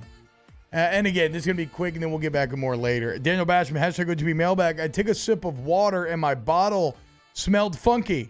How do I not let this affect the rest of my day? Depends on what it smelled like. Funky's never good. Yeah, that's true. and go sideways in a couple ways. Now, there are some smells that are funkier than others. I would say that a way to not let it affect the rest of your day is obviously you immediately have to drop that bottle, clean it or whatever, if it's like a reusable one, or you just want to replace that smell and taste, right? Yeah. So immediately get something that tastes good, get something that smells good, and sniff and lick those things until you've just erased the olfactory memory. Okay. Hashtag OTB mailbag. How concerning is it that the second half adjustments essentially were just, quote, throw it to Butte? Yeah. I mean, there was no adjustments. I mean, that on either side, it was the same thing consistently. That's what we've been talking about, right? You didn't adjust to their cover zero and offensively, and then defensively, you didn't adjust to their set them up over route. I wish they would have done throw it to Butte earlier. If they would have gone throw it to Butte from the beginning. So you're saying like some of those like quick passes to Trey Palmer, just let number one go ahead and get some of those as well. That question will come up a bit later. Nookie asks, hashtag OTB mailbag, are your ratings better when we suck or when we are great? I wasn't on this show when we were great, so you're going to have to answer I don't know that ratings. Like I never look at ratings. I do know that we smash AFR on YouTube, but I don't know ratings. The immediate, like today, there's been over 300 of y'all watching all show long. Okay, that is rare. We're normally at like over 200, but never 3, right? So a lot of times the immediate impact is like a little shot in the arm. Over time, though, it's a bad thing. Look, everybody knows this. We make our money through advertisements. People like to spend money when people are winning. They do not like to spend money when people are losing. So I think everything's worse in every regard when you're losing. Fair point. Nookie asks, hashtag OTB mailbag. How many of your struggles are on T-Bob? 4. 1, killing Song of Purple and Gold. 2, shaving and cutting his hair. 3, not wearing his Lucky Game Day shirt. Literally all of that. I mean, literally all of it. I was actually thinking this morning, I was waiting for someone to come out on the shirt thing, but I was like, but you know what? LSU got their ass kicked so badly that we can't even blame the shirt. Like, it doesn't even matter. Also, if you think you want to make and listen to Purple and Gold episodes with 5 and 6 in the last 11 games, you are tripping. Do you want the Legend of the Swamp King to just be completely ruined? Like, do you want it to be this tale of a fall from grace? Yeah, you don't want Lady think Moscona so. coming back. Christian, hashtag OTB mailbag. In today's game, defensively, is a 3-4 better than a 4-down D-line setter? Doesn't matter. I think the actual pass rush has gotten more out of the 4-3, but they're just, I mean, I think in the NFL 3-4 is better, but in college, I think if you run a 4-3 right, I think that's the way to go. You think a 4-3 is the way to go? In college, I like having more guys up front. 3-4 in the NFL can cause you some problems with some of those edge rushers. If you run a 3-4, you got to have 2 just dudes at edge rusher. Like you can't get away with not having 2 of them. Yeah, I don't know that I'm really married to either, right? I mean, it's just there's no one way to skin a cat. Either one can work, personnel-wise. Steve Miller asks, does it seem like LSU's forcing to get too many wide receivers touches in the game instead of just rolling with the ones that you trust the most? Maybe this is like, Devontae Smith was out there and he got a ball thrown his way that was dropped. Quay Moore, Trey Palmer. I mean, I don't know if it felt forced. They kept telling us they have 10 guys, right? If you have 10 guys, you want to try to take advantage of that fact. But on the other side, it kind of feels like you have 1. And so, yeah, I mean, if Kayshon Boutt's rolling, I have no problem with just keep giving him the ball until someone stops it. But, I mean, do you see I don't know that. I mean, look, Trey Palmer would feel like he's number 2 after this. And maybe Brian Thomas is just 3, and then you just roll with those 3 guys. I just don't know that I've seen enough to make an objective claim that, like, these are clearly the 3 best, and these should be the 3 that they focus on. Yeah, I don't think 2 and 3. I don't really think that there was anybody that said, okay, yeah, this guy's going to be the guy. I do think Dre Jenkins, when you look at his skill set, what he did last year, averaging over 17 yards a catch, he had a couple of catches in this game. is a nice option if they can scheme it up right. All right, a couple more before we get to Brock. Craig Granger asks, SWTB mailbag, what other running back can make an impact in the screen game or give Max a dump off in the flat? Dump off in the flat would be – it was actually there a couple of times in the game, and Max didn't see it. So who's the best running back suited for that role, though? The one that wasn't in the game? Emery? Yeah. Yeah. I mean, that's a whole nother deal. The academic deal is really inexcusable, and that, too, is a reflection of, like, organization top to bottom. You can't – I mean, how does a guy like John Trey Kirkland that's been there forever run into those sort of issues? Very disappointing. Yeah. A veteran player, a team leader, someone that you were going to count on, was really a veteran voice in that young offensive huddle, and you don't have him available. Joseph Clement, last one before we go to break. Hashtag OTB mailbag. Was the fact that we weren't consistently taking advantage of UCLA's soft coverages more on the inexperience of Max or the scheme of the coaches? And he said more. So obviously it's a mixture of both, but if you had to choose one of the factors. Well, I mean, look, anytime you have a scheme, if somebody's open, like you'd love for your quarterback to see it. That's a fair point. I mean, it was there. The shots were there. They either weren't seen, weren't always executed on. Sometimes they were dropped. As we broke down in the film yesterday, it was a mixture of bad. Yeah, real quick, someone in the huddle saying, four-man defensive front in modern day is just not what you want to do. The question was a 4-3 or a 3-4. You are talking about rushing 3 and dropping 8. That's not a 3-4 defense. That's a completely different conversation than running a 4-3 versus a 3-4.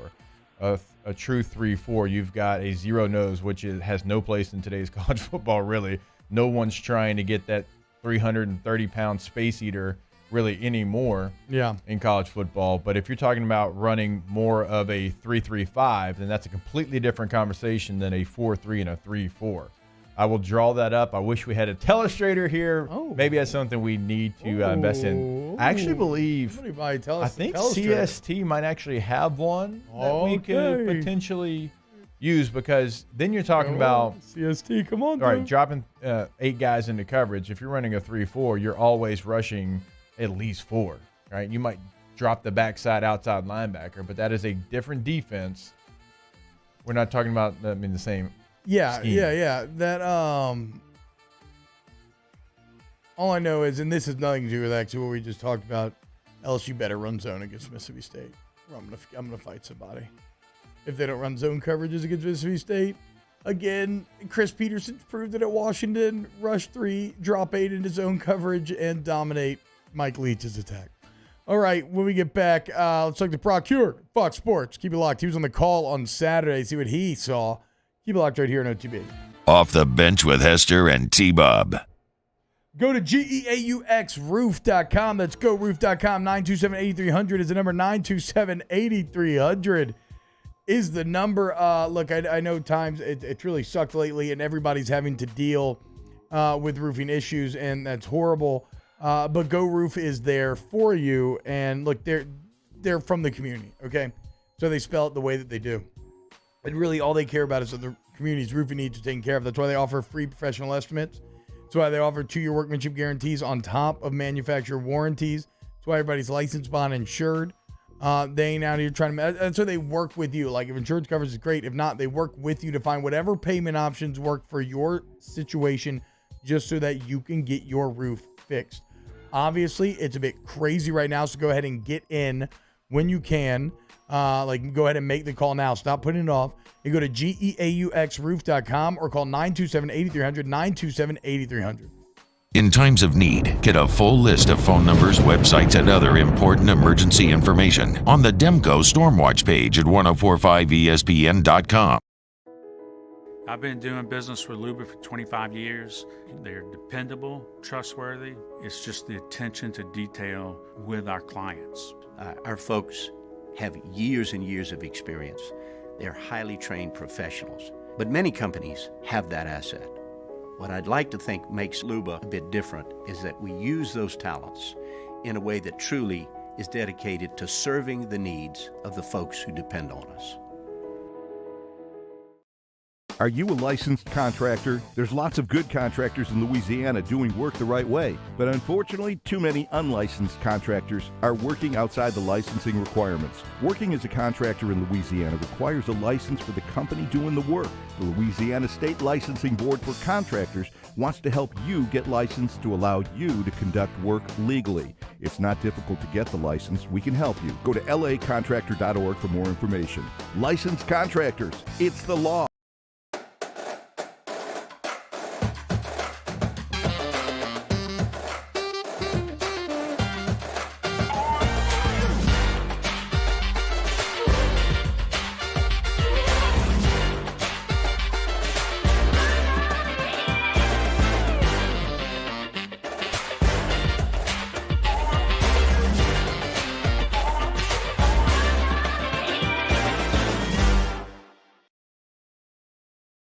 All new Bayou Ford vehicles come with a 1 million mile powertrain warranty. And with Bayou to You, free delivery right to your door. Need repair? Our service department is ready and available to help you today. The crew at Bayou Ford is going to do right by you.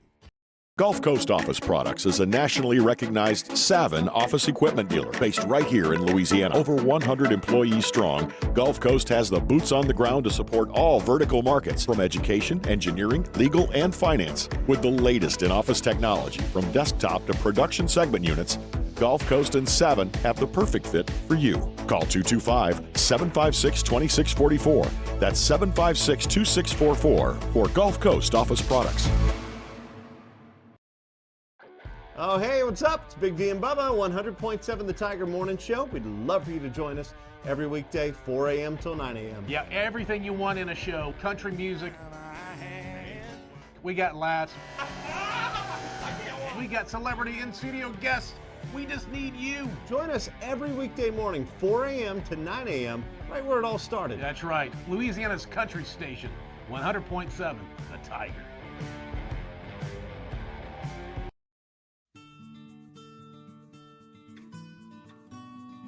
This is a house call. Coming up on a Tuesday edition of Early Line, Rafael Esparza of DocSports.com joins the show from Las Vegas, and we look ahead to Week 1 in the NFL, including Saints versus Packers. Join us, 2 p.m., 104.5 ESPN Baton Rouge.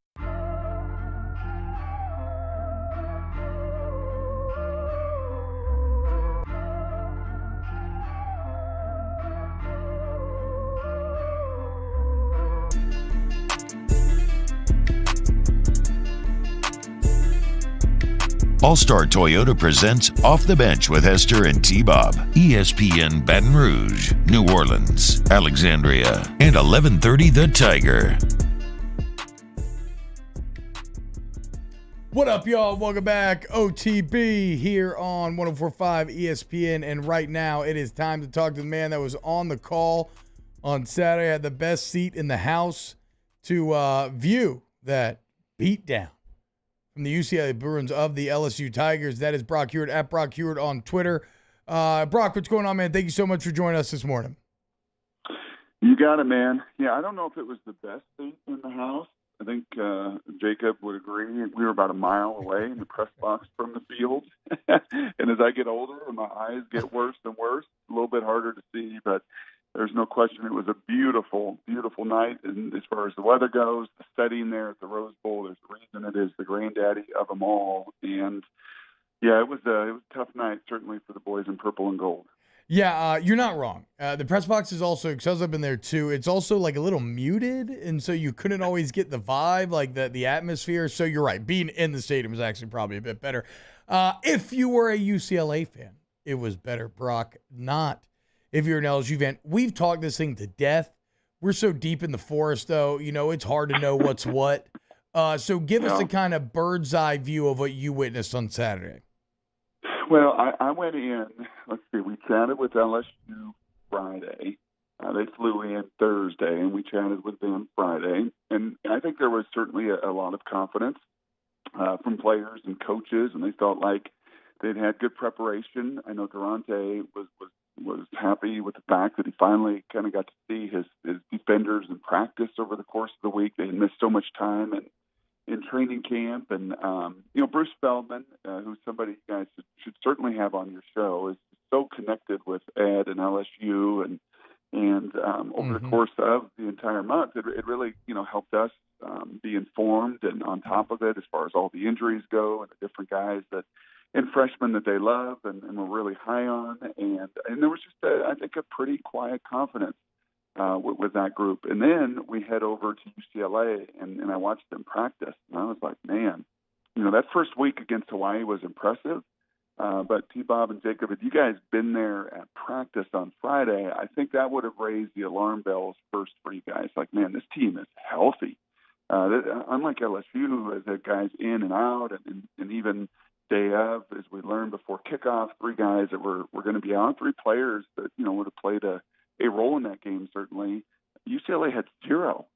I had never seen that at a practice. Nobody in the weight room, nobody on an exercise bike. Everybody was full go. Friday for them is full speed. So they're not in pads, but it was fast, man. And they were going, and they had 100 guys going. And then we met with them, with Chip and the OC and the coordinator, Jerry Asnero. And once again, you could, and with Justin Fry in particular, their O-line coach and OC, I don't think he liked my line of questioning because, I was kind of going down the road of, hey, an SEC team, obviously Chip struggled against the SEC in the past and, big physical guys. And he was like, hey, we're going to be just fine.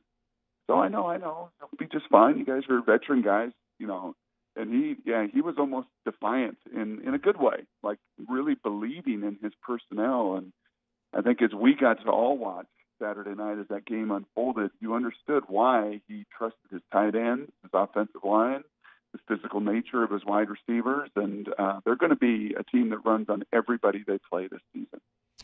Brock, what surprised you the most? As we watched this game, I think for me it was LSU's inability to run the football, even though they had struggled in camp. But for all the reasons you just said, I thought LSU would really lean on the defensive front of UCLA. What surprised you the most in that game on Saturday? Yeah, that had to be it. And credit to UCLA's 25 guys. Jacob, they played defensively. T-Bob, you played on that line of scrimmage. You can speak to this much more than I can of just some of the chaos they created and moving and stunting. And, I was chatting with my little brother at Texas A&M, and Kent State did the same thing against them. Montana did the same thing in the tape I watched against Washington. Yeah. But, if you're undersized, you don't stand there and get into a fight of throwing jabs. You're moving around, you're bouncing, you're coming at it from left-handed and right-handed in the boxing ring. And UCLA did that, just brought it from absolutely everywhere. And I thought that got after the run game, to be honest with you, maybe even a little bit more than the passing game, where certainly Max got hit a bunch, but at least he could stand in there and throw it. And, he had 2 or 3 throws that he also missed that could have been significant plays. But, man, that blur of that defense and all of that movement, that run game – that run game being non-existent was certainly a challenge over the course of the game and into the second half in particular. Yeah, I guess misery loves company, Brock, so you can, as far as alma maters go, we can all bond over a rough Saturday. How about this, though? You know the Pac-12 far better than we do, and you're right. There was a lot of preconceived bias built into my evaluation of this game, right? And that's been the most shocking thing about all this is literally being out-physicaled, pushed around, like just bullied by a Pac-12 team. Where do you view UCLA ranking in this Pac-12 race? Like, are they right up there now with Oregon and USC? Yeah, they'll have a bye this week, I think, which helps them, to be honest with you. And then Fresno is going to be a huge game for them. Fresno State's a good team. And if they get that one, this is a double-digit win team. This is the best offensive line out west. I don't think there's any debate about that. Washington, by Phil Steele and others, was crowned that, but I mean it's not even close. Those 2 tight ends, and that was another area. And I talked to Jacob. By the way, Jacob, I envied you tremendously in your sweats and polo shirt. I mean, it wasn't that bad. It was a nice night. Certainly no humidity, but you looked a lot more comfortable than I did. You had to be camera ready, Brock. I was just on the radio, face for radio. I was no camera. Brock's got that beautiful facial structure too. The smile, hair's looking good in the picture. Look at it. You You guys will watch football all season long, and I honestly don't think you will watch two better tight ends in America than those two for UCLA. That's the esteem that I hold those two in. Greg Dulcich is by far their, according to Chip Kelly, and Chip believes in all of this science and this nutrition and this discipline. I said, well, who then is your most disciplined player? And he didn't hesitate. He said, Greg Dulcich came in here 205 pounds. He's 250 pounds, and as you guys saw, matchup-wise, safeties and linebackers just can't run with them, especially when they're running still towards the football and on a run fake for about 4 or 5 yards. But he's tremendous. And then the other tight end, 88, if you watch that game tape, and there were a number of times I was in my producer's headset like, man, can you give me an ISO on 88? I mean, this guy is 6'7", 270, has 12.5-inch hands. Mike Martinez is his name, size 17 shoes. Freak show. And watch what he did to the edge of the line of scrimmage. They burdened him a lot. In order to run all that run and pull guys and do all of those actions horizontally, you have to have somebody hold the point of attack, and that guy does it. And to do it against Ali Gay at times, Andre Anthony at times, and others, he's going to do it against everybody out west. There's no question in my mind about that. So the best O-line and out west and the best tandem of tight ends, I think, in college football sets you up, I think, for a lot of success, T-Bob, for UCLA this year. All right, Brock, I want to ask you before we let you go, and we appreciate your time this morning. Was there anything you saw on Saturday from LSU that makes you believe that they can turn it around and be a better football team? Yes, there's a lot of things. And I don't think it's just a coaching adage that your biggest jump is week 1 to 2. You learn about yourself. That was an advantage for UCLA in every way, to play Hawaii, to feel good about themselves. B, to learn, even more about their personnel and what they really felt most comfortable with, and those 2 battering rams for running backs that are going to be a key piece for them. LSU learned what they are and what they're not. They're going to have to, I think, continue to help protect an offensive line that may not be tested the next couple matchups. It better not be tested against McNeese and Central Michigan the next couple games. But you're going to have to protect them, and not just in the passing game. You got to find, I think, more dynamic run. Kind of like the University of Washington. It was very similar between these two teams and these two offensive lines. Like, just to try to zone run against all of that movement. Hey, how about we get outside? How about a jet sweep? How about Butte in the run game? How about a few more bubble screens? How about helping those guys up front instead of having to sit there and try to diagnose chaos, both in the run game and in the passing game? So, to me, I think that will be improved. I think a first-time coordinator working with his staff, his O-line coach for the first time with real bullets flying, I think you will see significant adjustments there. They'll get good and healthy the next couple of weeks, feel good about themselves, and then obviously at Mississippi State and into SEC play will help answer these questions of what they've learned. Brock, real quick, where are you going to be this weekend? This weekend I have another SEC Pac-12 matchup. I've got A&M. Yeah, heading up here to Colorado, where I call home now. And if Colorado's O-line and D-line handles A&M, then we got problems in the SEC. I don't think that's going to happen based on watching some of the tape, and I don't think the Vegas guys think it's going to happen either. There you go, Brock Huard, at Brock Huard on Twitter, on the call on Saturday. Catch him on Fox with Feldman and our friends. Thank you so much, Brock. You have a great day, man. You got it, boys. Be well. Thanks, Brock. Has there ever been a more quarterback-looking human being than Brock Huard? I mean, look at that. What a great name for him, too. I mean, yeah, that's true. It fits him. Very all Brock is fantastic at his job on TV. He's really good. We work together on ESPN. Knows his stuff. I forgot to get a confession out of him, though. It's his segment. I'm going to steal it, and I forgot to get one. We didn't have time. All right, yeah, we got to go. We're going to be out of time when we get back. Very short segment there. And hour number 3 begins. We still got Nick Underhill, a little NFL talk, 19 most interesting things that happened in week 1 of college football. Keep it locked right here on debate. Off the Bench with Hester and T-Bob. Go to the App Store today and download the DraftKings app. That's right. It is football season. You can play college football. You can play some NFL stuff. You can still go back to the old baseball because baseball is going to be there daily. You can do tennis. You can do golf. You can do whatever you want. And remember, you're your own GM every single day. How many times have we been in fantasy football drafts? We make the wrong selection, or maybe you had something up and you had an auto draft and you're stuck with that same team all season long. You're always on the waiver wire. That's not the case with DraftKings because every single day you get to be a new GM of a new team, T-Bob. Yeah, and right now is the time to download. You download right now. You download the app. Use the promo code Baton Rouge when you sign up and do your first deposit. It's all one word. Use the promo code Baton Rouge. Minimum $5 deposit. That's it. And you are entered for a free chance to win a $1 million cash prize. $1 million. And that's not even including the millions of other dollars worth of prizes. Download DraftKings today. Our listeners fire off their opinions on the jimsfirearms.net hotline at 499-1045. Keep listening for your next chance to shoot us your thoughts with the jimsfirearms.net hotline on 1045 ESPN Baton Rouge. This isn't just another day. It's so much more.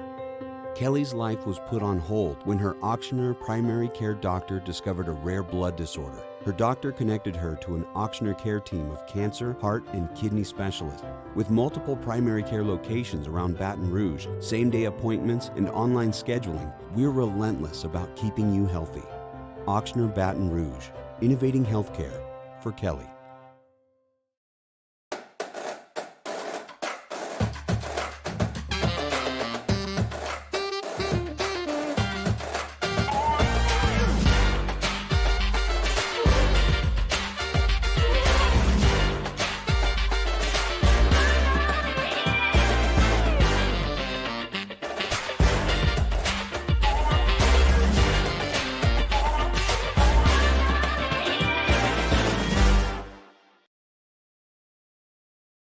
I'm Jay Ducote. I grew up learning how to cook at LSU tailgate parties and right in my own backyard. And I created JD's Louisiana products to bring that Louisiana flavor to you at home for your backyard cookout. JD's Louisiana barbecue sauce, Louisiana molasses mustard, spicy and sweet barbecue rub, and more are available at your local supermarkets or by logging on to jducote.com/shop. Put in promo code CST for 25% off at checkout. ServiceMaster Elite create clean, disinfected work environments. As a local business, we take pride in serving the New Orleans and Baton Rouge areas. Our cleaning protocols follow CDC and OSHA standards for healthcare settings, offices, senior living, restaurants, and industrial plants. Contact ServiceMaster Elite to get your operation ready for reopening with germ disinfection cleaning. ServiceMaster Elite, the trusted choice in professional cleaning since 1996. Starting in 1974, Central Plumbing has served Baton Rouge and surrounding areas for all of their plumbing needs. Through these tough and trying times, we want you to remember that the Payne family is here to continue to support and serve you. As a multi-generational business, there is no job that is too big or too small. Residential, commercial, industrial, hospitality, we're here for anything you need. 24/7, 365. Give us a call, 225-925-8552. It's no secret. The best oysters in Baton Rouge are at Jolie Pearl Oyster Bar. Enjoy mouth-watering South Louisiana flavor and oysters from all over the country. And don't forget our nightly drink specials.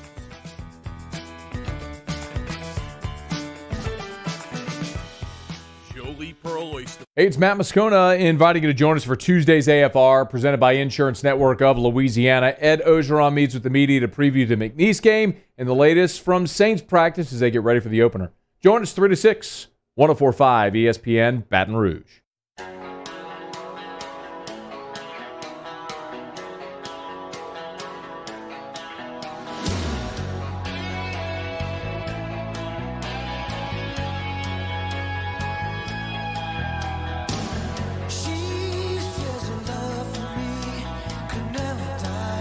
All-Star Toyota presents Off the Bench with Hester and T-Bob. ESPN Baton Rouge, New Orleans, Alexandria, and 1130 The Tiger. One thing I'm going to be interested in, and I apologize here. We went long there. We only have a minute left. We'll still get to more mailbag questions if y'all want. And again, we're going to kick off hour number 2 with some fun stuff. And then Nick Underhill talking New Orleans Saints as well. One thing, Jake, that I'm going to be very interested to see on Saturday, and I feel like it's a perfect storm of bad in a lot of ways, Coach O talked about the Tiger Walk and knowing Tiger Stadium was going to be sold out and expecting a great crowd. How are you feeling? What do I think the crowd's going to be like? And this is always a tough thing for you to answer because, like, I'm no expert in the situation. It's just not great. It doesn't feel great. No, right now. I realized that Tiger Stadium wasn't able to be Tiger Stadium last year. If you win against UCLA, it's probably a pretty good vibe. Yeah, definitely. I still don't think it's completely sold out. No, just because of your opponent. 60,000 people? Yeah. Yeah, probably. Yeah, it's unfortunate. I don't know how full. I would love to see it full. We'll see. A lot of games to be played. Love to see it full. I didn't get a chance to see it full. Nobody did last year. Would love, for the freshmen to see a real Tiger Stadium. They might not get that, though, until later in the season against Auburn. Yeah, we'll see. Hour 2 of the books. Hour 3 of OTB coming up next. Off the Bench with Hester and T-Bob. All right, go to GoTrosOutdoorPower.com. There you can find all of the Hustler mowing equipment that we've been telling you about over the last couple of days. I know when we were choosing which mower that we wanted, it was only going to be Hustler. That's Louisiana's #1 Hustler dealer, by the way, over at Gotros Outdoor Power. They've got your commercial mowers. They've got your residential zero-turn mowers. They've got it all. They have the power equipment as well, so pressure washer, of course, generators. Everybody knows we need generators here in South Louisiana. Go check out the fantastic deals they're going to have on all that Hustler equipment at both locations of Gotros Outdoor Power, T. That's right. Go to GoTrosOutdoorPower.com. If you a hustler, there's a lot of better jokes to be made, and I'm sure I'll figure them out as we get more familiar with this read. Yeah, okay, yeah, there we go. Already better. We're improving. See, if you want to improve your outdoor power, GoTros got your back. Go to GoTrosOutdoorPower.com today. They make it easy. All new Bayou Ford vehicles come with a 1 million mile powertrain warranty, and with Bayou to You, free delivery right to your door. Need repair? Our service department is ready and available to help you today. The crew at Bayou Ford is going to do right by you. During these challenging times, we know your healthcare needs don't stop. Cancer, accidents, injuries, and heart disease are relentless. So we are relentlessly innovating to keep you safe, both virtually and in person, connecting you with providers remotely, advancing clinical spaces, providing rapid and accurate testing, social distancing, and certified cleaning protocols. We are Auctioner, and we will not slow down. Auctioner Health, innovating healthcare. At All-Star Toyota, you get it all. If you're in the market for an all-new Toyota vehicle, come see our friendly and knowledgeable sales team at All-Star Toyota. Located in Baton Rouge at the corner of Airline and Goodwood, we've been serving our community since 2005 by offering a large selection of new Toyota cars, trucks, and SUVs. Get behind the wheel of your dream car and take a test drive at All-Star Toyota today.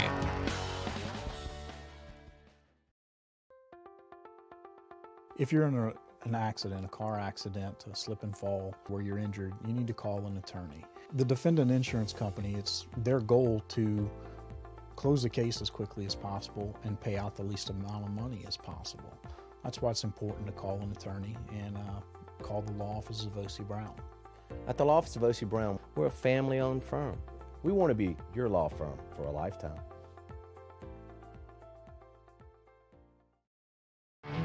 There it is, the extra mile, on the border of expected and extraordinary for those willing to go further, like vans customized for work or play, with safety and tech to keep you connected, supported by a 5-star sales, service, and finance team, and backed by the 1-star you know. So go the extra mile. It's never crowded, because so few have what it takes to go there. Mercedes-Benz Vans. Eli's always been into grilling. It took us a while to see it, but the signs were there. What are you doing, Eli? I knew grilling was my thing. I have been talking about it throughout my career. Happy with the results? I am. Got the new grill from barbecueguys.com. It performed great. My advice, as I always told my boys, do more of what you were born to do. Barbecue Guys, for those who were born to grill. You want cheese on your burger, Pops? I'll take a little cheese.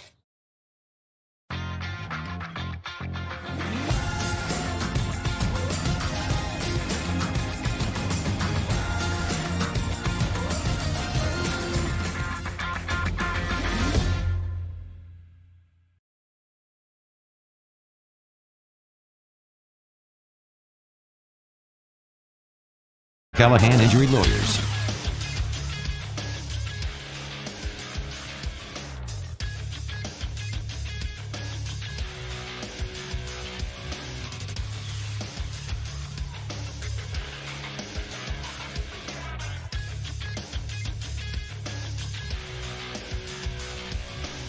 Good morning, everybody.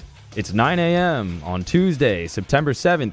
Today in Baton Rouge, expect to see clear skies with a high of 84. In case you missed hours 1 or 2 of the show, including Coach O and Brock Heward, you can now catch that up at the on-demand section at 1045ESPN.com. Coming up on OTB, OT, Nick Underhill joins the show at 9:30 to talk Saints. You can follow today's show on Twitter or Instagram at OTB_ESPN or by subscribing to our YouTube for new content every day. You can also check us out on CST.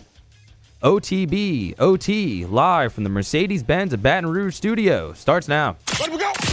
All-Star Toyota presents Off the Bench with Jacob Hester and T-Bob Hebert. Yeah. Off the Bench with Hester and T-Bob. Hey, P, they said I got to come off the bench. All-Star Toyota presents Off the Bench with Hester and T-Bob. Yo, yo, yo.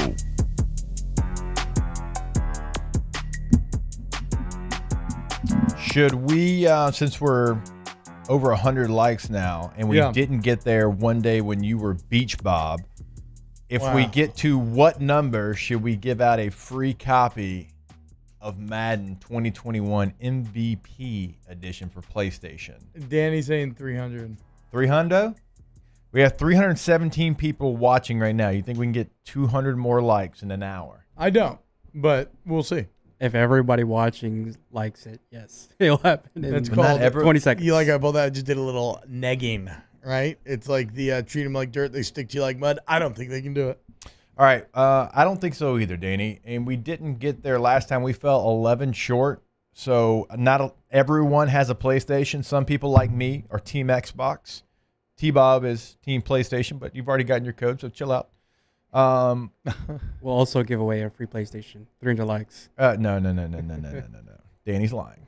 But we will give away a free Madden 2021 MVP edition for PlayStation if we get to 269 likes.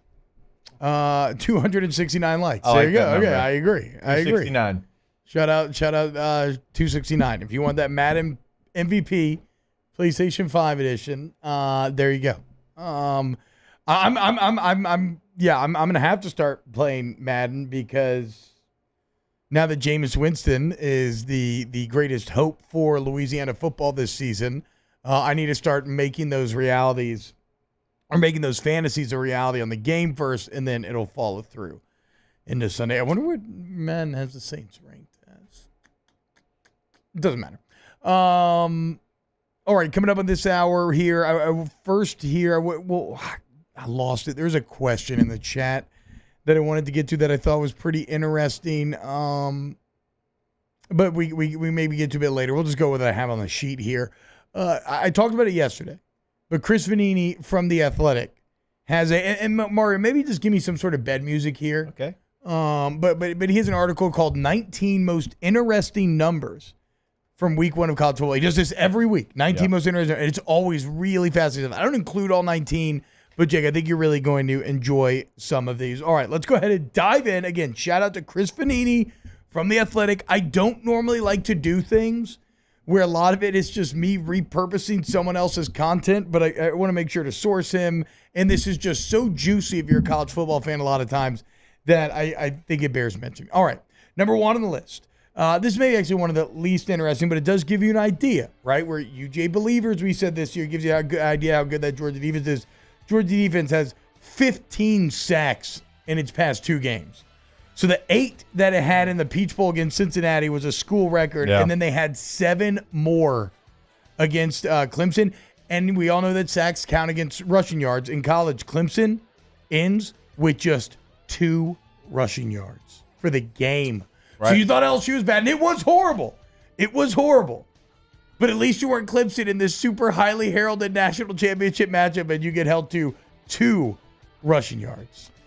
Yeah, so the 8 sacks against Cincinnati, okay, whatever. You're going to have more talent than them, especially up front.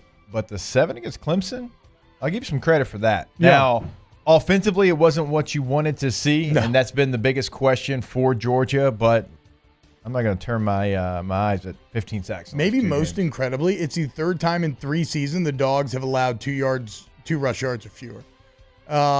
Tennessee had -1 in 2020, and A&M had -2 at 19.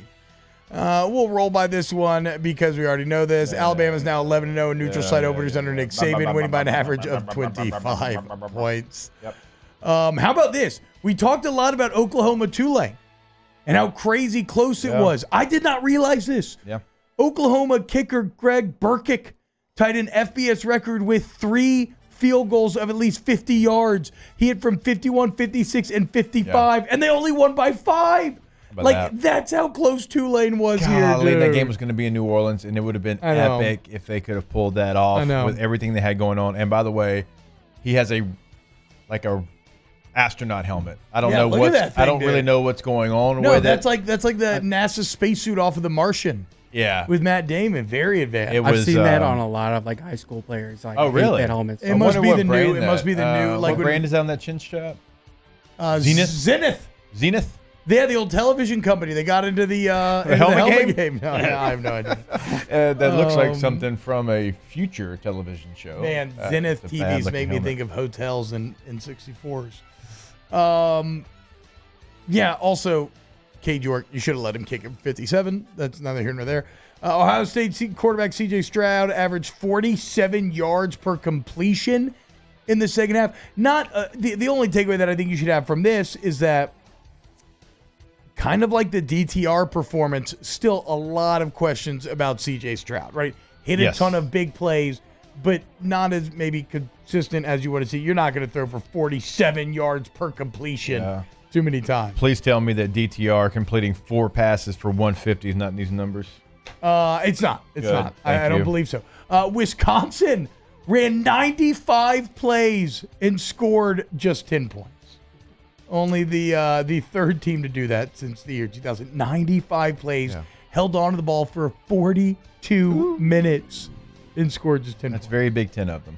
And also, the loss actually snapped Wisconsin's 25-game home opener winning streak, which dates back to 95. How this? FCS teams already have 6 wins against FBS teams. It's more than 2020 and 19 combined, of course, with COVID and everything. But Eastern Washington leads all Washington teams in FBS wins. As Washington lost to Montana, Washington State loses to Utah State. And how about this? Eastern Washington has 4 road wins against FBS teams in the past decade, dude. Like they're good. They have the red turf. They're really, besides that being what that is, they have a really good football team and a good football program. So how about this? They have 4 road wins against FBS teams in the past decades. That's twice as many as Kansas. Kansas has 2 in the past decade. Unbelievable. 2 in the past decade? 2 road wins for Kansas in the past decade. Unreal. Oh, my God. This had to hurt for North Carolina fans. Sam Howell, going into Saturday's game, had 19 touchdowns and 0 interceptions in his career entering the fourth quarter. He ends up throwing 2 fourth-quarter picks. And the Tar Heels are now 1-4 in their past 5 games against top 10 teams. I was disappointed in his play. I had praised him all offseason. I still think he's going to be a top 5 NFL draft choice, but he did not look the part on Friday. And that was an amazing atmosphere they had there in Blacksburg, by the way. Yeah, it was. It was great. A couple of Iowa and Iowa State numbers here. We'll start with Iowa State. Iowa State has allowed 16 total second-half points in its last 6 games. 16, and that's against Kansas State, Texas, West Virginia, Oklahoma, Oregon, and Northern Iowa. They have allowed just 16 second-half points in the last 6 games. Shout out Iowa State. Yeah, and then how about whoever's calling those defenses too? My God. Kirk Ferentz and Iowa? They've won 7 consecutive Big Ten games now, Jake, by an average score of 35-12. Hawkeyes, baby. One of my radio partners on Sirius, Jason Horowitz, he does a lot of Big Ten stuff, and he tells me that's the team. That's the team to pay attention to that could make the biggest challenge to Ohio State. So it looks like it. at least according to these numbers. We have a little Louisiana Monroe breaking into the mix here in Chris Vanini's article. ULM led in a game for the first time since 2019. That's right, 10-plus games, 40-plus quarters. The Warhawks were 0-10 last year and failed to take a lead in any game. And on Saturday, they led Kentucky 7-0. The Terry Bowden era off to a rousing start as they lead for the first time in 2 calendar years. How'd it finish? 45-10. But they led 7-0, dude. Yeah. Rich Rod and his son playing quarterback. I would bet you they led for longer than LSU did. LSU led 14 seconds. 14 seconds. Good Lord. Mississippi State and UCF completed their largest comebacks in school history. 35-14 in the fourth. Louisiana Tech could not hold on somehow. And then UCF trailing 21-0 to Boise State before winning. So Gus Malzahn, great job. Mike Leach escaped. I was all ready for go Dogs, Louisiana Tech. It's a Bulldog. Okay. I didn't see. Look, I was confused by your hand motions there. I know. Well, my hands are so big. I don't know. How do you not tell that's a Bulldog? It's a Bulldog. I was all ready. It does look like an old English Bulldog. 34-14. And then they have a field goal with a chance to win, and it gets blocked. I mean, they had no business losing that game. And finally, we're going to end here. Mario, you touched on this yesterday, okay? This game's even crazier than we realized. So quarterback Ryan Heffley for Presbyterian, Mario told you this yesterday in Weekend Winners, threw an FCS record 10 touchdowns in their 84-43 win over St. Andrews of North Carolina. They finished with 814 yards, 8.7 yards per play. But how about this? The coach's Presbyterian is Kevin Kelly, who became famous at the high school level for never punting, always going for it on fourth down, 2-point conversions, and only kicking onside kicks. They did not punt. They converted four of their 5 fourth down attempts. They converted 3 of the 6 2-point attempts. They had 10 onside kicks. 10 onside kicks. They got one. They got one. But 10 onside kicks. So Kelly said, screw it. I don't care if I'm on the FCS level now. Yeah. I'm keeping with that high school hairy stuff, man. 10 onside kicks for Presbyterian. So I thought he would continue the 2-point plays and going for it on fourth downs. The onside kicks I thought would go the way of the White Buffalo. I thought it'd be extinct. We would not see that anymore, but that was not the case. 10 on now. It was an NAIA program in St. Andrews in North Carolina, so I'll be interested to see what Presbyterian does when they run against other FCS competition. But damn, 10 onside kicks, dude. And guess what? Onside kicks, just as hard to recover as you thought. Right? I mean, this is a team that only practices that, and they got one of them. Yeah. All right, there you go, dude. Those are your 19 crazy facts from week 1 of college football from our guy Chris Vanini and the Athletic. Love it. When we get back and talk more LSU, start to touch on some Saints as we set up the Nick Underhill interview coming up at 9:30. Keep it locked right here on OTB. OTB. OT. Go to All-Star Toyota of Baton Rouge.com, All-Star Toyota of Baton Rouge.com. Jake, earlier, with Toyota's help, cruising on home, getting that key exchange done in the back here for the show on time, huh? Because there's great performing vehicles over there at All-Star Toyota. Look, if you love off the bench, All-Star Toyota is one of the key reasons why we can even do this show. So go check them out, man. Go support them. Go see them off of Airline today and look at the selection. Go to allstartoyotabatonrouge.com and look at the great deals on all the flippers right there, the new inventory, the used inventory. They got it all at All-Star Toyota. Yeah, they also have the rentals we tell you about all the time. Now might be an even better time to tell you about those rentals because maybe your vehicle took some damage during the storm and you need something while it's getting fixed, right? Well, check out those rentals on All-Star Toyota of Baton Rouge.com. Per day pricing, great pricing, and also so many different things to choose from no matter what you need. They've got you taken care of. Again, check it out online, All-Star Toyota of Baton Rouge.com. We opened up the playbook and expanded our coverage. Listen daily in high definition on 98.1 HD2. We are 104.5 ESPN Baton Rouge. At All-Star Toyota, you get it all. If you're in the market for an all-new Toyota vehicle, come see our friendly and knowledgeable sales team at All-Star Toyota. Located in Baton Rouge at the corner of Airline and Goodwood, we've been serving our community since 2005 by offering a large selection of new Toyota cars, trucks, and SUVs. Get behind the wheel of your dream car and take a test drive at All-Star Toyota today.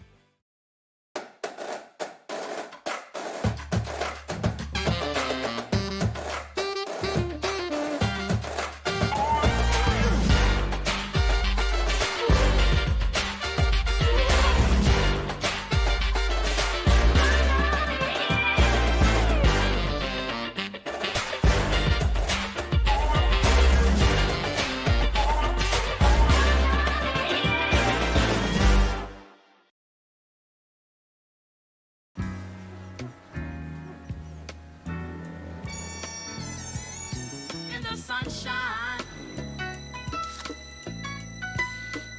Everybody loves the sunshine.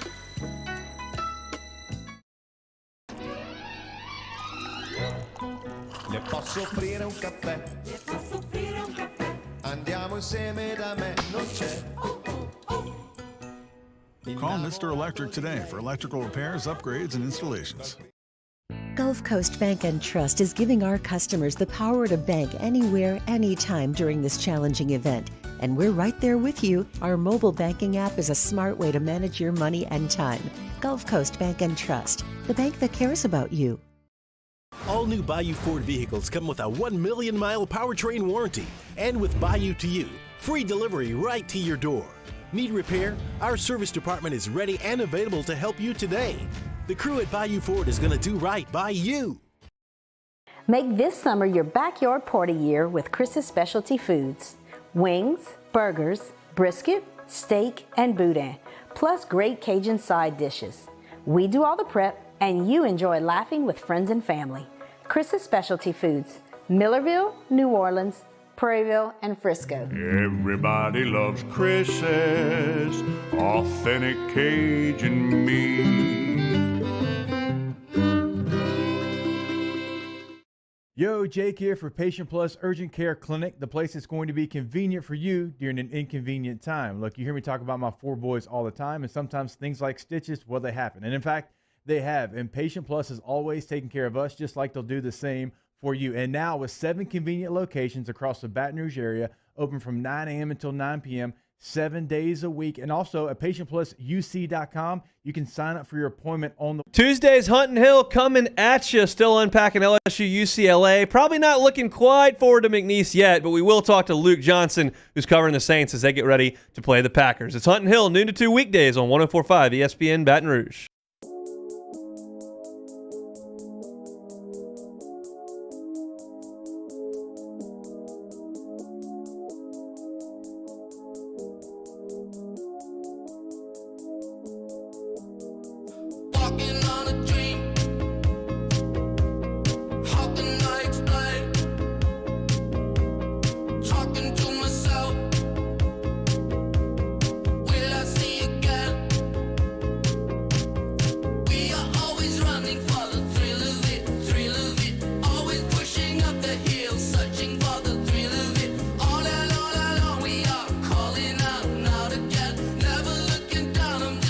OTB OT with Hester and T-Bob on 104.5 ESPN Baton Rouge and 94.7 ESPN Alexandria.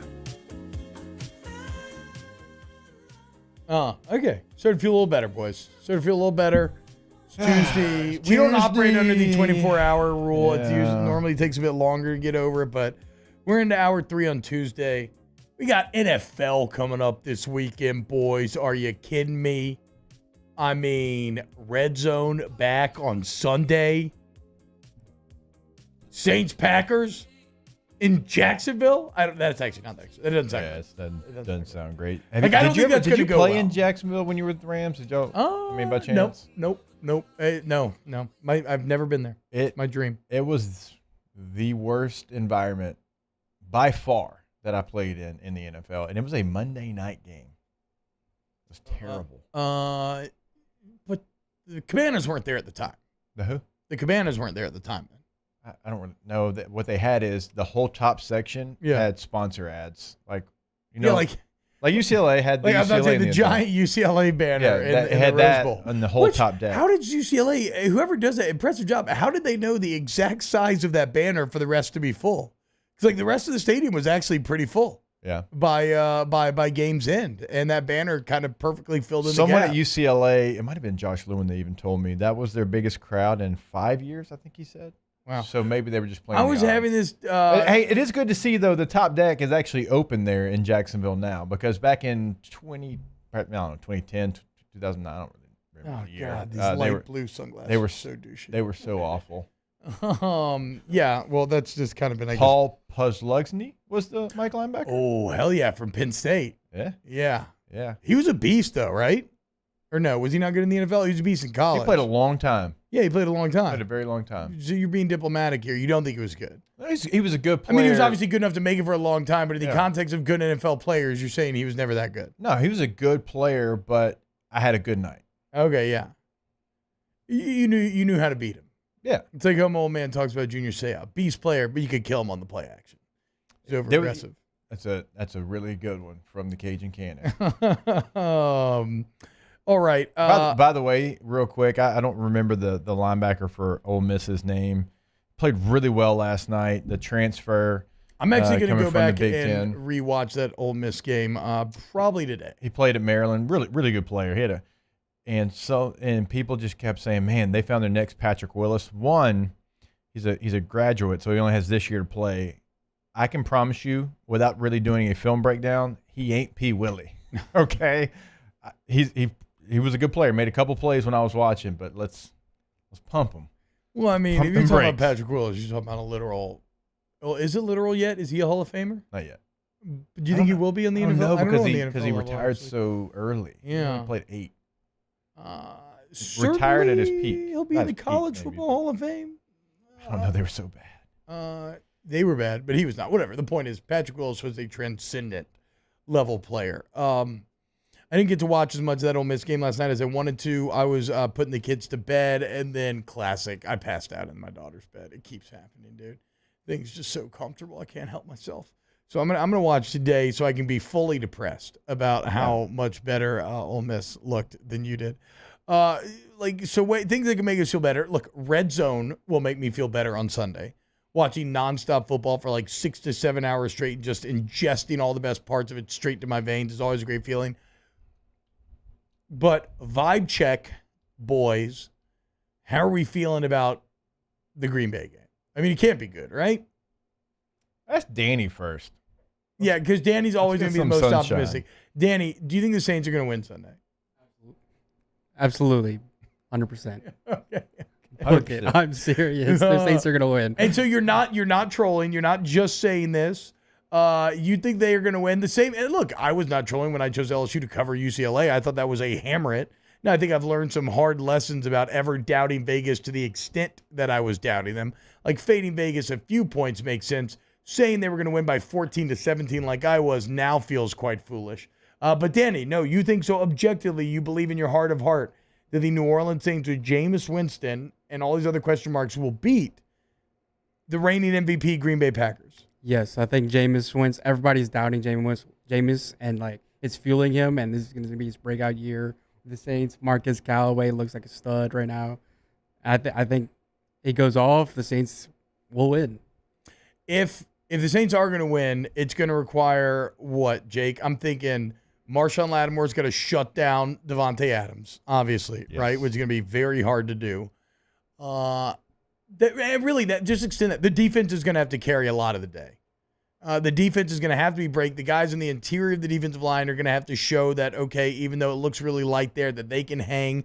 Marcus Davenport's going to have to prove that the preseason rush success, no David Bakhtiari in this game, remember. He's going to have to prove that the preseason rush success was not just preseason, that it can carry over. Who's ever opposite of Lattimore is going to have to play over their head a bit. I feel great about safety. I feel great about linebacker. But, yeah, like what else do you think needs to happen for the Saints to win? Yeah, the Callaway's got to have a huge day. He's the target. You are so thin right now at the tight end position. I mean, Nick Vannett goes on the injured reserve. That doesn't help. Troutman's been banged up during camp, so that's your top What's the two latest tight on ends. Troutman? We should look it up. Well, ask Nick Underhill when he comes on next because he will know. Yeah, sorry. I was just wondering. Because, last we had heard he was going to see the specialist, and then I don't remember any breaking news after that, but then again, I became Beach Bob, so there's a great chance that I missed it in the interim. No, when he got injured late August, it was really random. It was like 1 to 4 weeks. Like, wait, what? Yeah, so he I can don't miss know. a week or a month? I've never seen that before. What does that mean? Obviously, Alvin Kamara's got to have a big day. Hell yeah, and AK. We keep forgetting about AK. It's been a weird offseason because he didn't play in the preseason. Yeah, and there's so many question marks, and he is such a known factor that you don't have to spend a lot of time preseason on him. But yeah, don't forget this team still has Alvin Kamara, dude. And you've got a hell of an offensive line. Yes. I mean, let's not forget that Yes. as well. So they're going to protect your quarterback that's going to be starting for the first time with this franchise. They're going to block for your stud running back, who's a top 3, no doubt, running back in the NFL. What does Taysom bring? That's a big question for me. What do you do with Taysom? Does Taysom go to the role of a true number 2 quarterback? I don't think so. He's got value. I mean, there's a reason, why you drafted Ian Book and kept Trevor Siemian on the P squad there. Simeon, I think, is going to be your traditional backup, and we'll see Taysom back in that Swiss Army role, which I'm guessing after. And with their tight end injuries, I think it's like imperative. Like Juwan Johnson had a nice preseason, but you don't want him out there like with his hand in the dirt. So you're gonna have to change some things up that you do. Like you still got Garrett Griffin if Troutman's not able to go, but you need more from that position. So, I mean, he's not going to line. Same thing, Taysom's not going to line up with his hand in the dirt, but he is a true H-back and has that ability to do the things like cutting off the backside of his zone, whatever it might be. So I fully expect him to be up, but his role is going to be important until you can get your tight end room healthy. Oh, boys, we need clicks, right? We're always looking for content and clicks. Let's do a quick YouTube segment. Okay, so the Saints are very light at tight end. Should they pursue Tim Tebow? What do y'all think, boys? He just played tight end at Jacksonville. Saints are playing in Jacksonville. It's friendly climate for Tebow. Tebow loves Florida. I mean, I think it makes all the sense in the world. No. Just no. Well, at least Mario engaged with the segment, Mario. Thank you for that. I love Tebow, but yes. Yes. I also love Tim. That's not the answer. Wow. So you're that much of a Tebow hater? Wow. Oh my God, dude. Unbelievable. What is it? Is it his good morals that just annoys you? Is that the problem? I really appreciate that. Is that the problem? It's so sad, dude, that you would sit here and lambaste that man for following his dreams. Don't worry, Tim. I got your back, dude. I'm trying to make your dreams. Wow. That's how you're going to spin that, okay? Also, since I'm not engaging in this segment, we will not be putting this on YouTube. Who kicks for the Saints on Sunday? I don't know. Is it still Rojas? Rosas, he's on the practice squad as of now, but with like the rules, There's they can activate him. There's no active kicker. Not on the roster. Not on the roster, Right. no. But Rosas is on the practice squad, and it looks like he'll be activated before the game. Don't love that. That's another one that we'll throw our guy Nick Underhill's way. Yeah, Will Lutz officially on the IR, so at least 3 weeks out. If I'm not mistaken, I'm looking at the depth chart here. Taysom's going to be the holder this year, not the punter. I like that. From like a fake perspective, that's massive. Yeah, that right? makes a lot of sense. Who's been holding recently? It's been Morstead, right? It's always been Morstead. It's always been Morstead, yeah. Interesting. That's Tony Romo ruined it for all quarterbacks to be the holder when he fumbled that one in the playoff game. I mean, he ruined it. It used to always be the backup quarterback, and then it went to punters, and now even in college, it's all punters. It's not the backup quarterback. I randomly and Flynn remember, gets really triggered by that because he took pride in holding. You know how fellas love a good classic random sports name? Do you remember the old Falcons punter Dan Straczynski? Absolutely not. You're a Falcons fan, not us. He was a holder for Morton Anderson. I always just liked his last name. All right, when we get back, Nick Underhill, New Orleans out football. Keep it locked. OTB, OT. Oh, go to DallasSunglassandBody.com, DallasSunglassandBody.com. Over there in Devil, they got your back, man, when it comes to any car needs. You have tires, wheels, brakes, glass, collision repair. Remember, you get in an accident. What I tell you every single day. The insurance company can't tell you where to go. The police can't tell you who gets a tow. The answer to both is DG&B. And in working with DG&B, not only will you get the best quality of the actual work, right? The body shop is the best in the state. I'll put that on anything. But you also see, Jake, this is a company. They're not trying to maximize profit. They're trying to maximize customer satisfaction. They know a happy customer is a repeat customer. DGBauto.com. Yeah, check them out online because you're going to find a full list of services there. And as we tell you all of the time, they are going to have everything taken care of. From oil changes to windshield replacement to body to paint. They do it all. They specialize in it all. And they have their specialists in each area of that. Check them out, DGBauto.com. In times of need, get a full list of phone numbers, websites, and other important emergency information on the Demco Stormwatch page at 1045ESPN.com.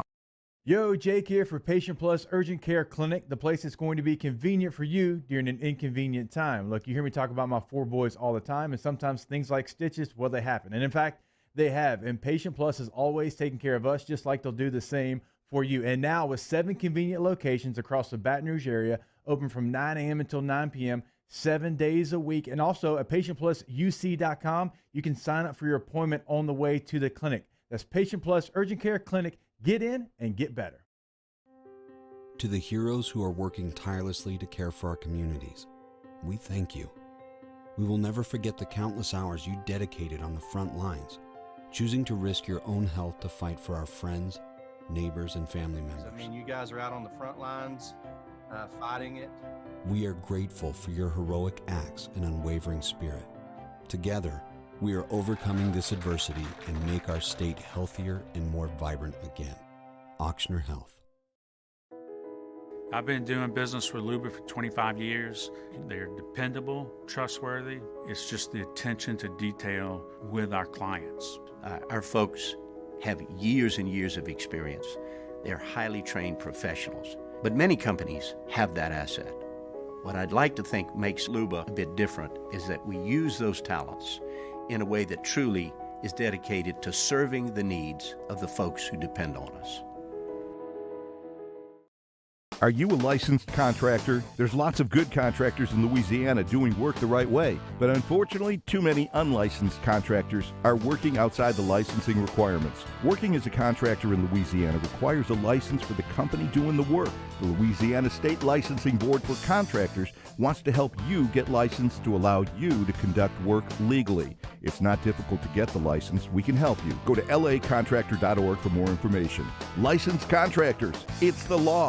Gulf Coast Office Products is a nationally recognized Savin office equipment dealer based right here in Louisiana. Over 100 employees strong, Gulf Coast has the boots on the ground to support all vertical markets, from education, engineering, legal, and finance. With the latest in office technology, from desktop to production segment units, Gulf Coast and Savin have the perfect fit for you. Call 225-756-2644. That's 756-2644 for Gulf Coast Office Products. At All Star Toyota, you get it all. If you're in the market for an all-new Toyota vehicle, come see our friendly and knowledgeable sales team at All Star Toyota. Located in Baton Rouge at the corner of Airline and Goodwood, we've been serving our community since 2005 by offering a large selection of new Toyota cars, trucks, and SUVs. Get behind the wheel of your dream car and take a test drive at All Star Toyota today. Coming up on a Tuesday edition of Early Line, Rafael Esparza of DocSports.com joins the show from Las Vegas, and we look ahead to Week 1 in the NFL, including Saints versus Packers. Join us, 2 p.m., 104.5 ESPN Baton Rouge.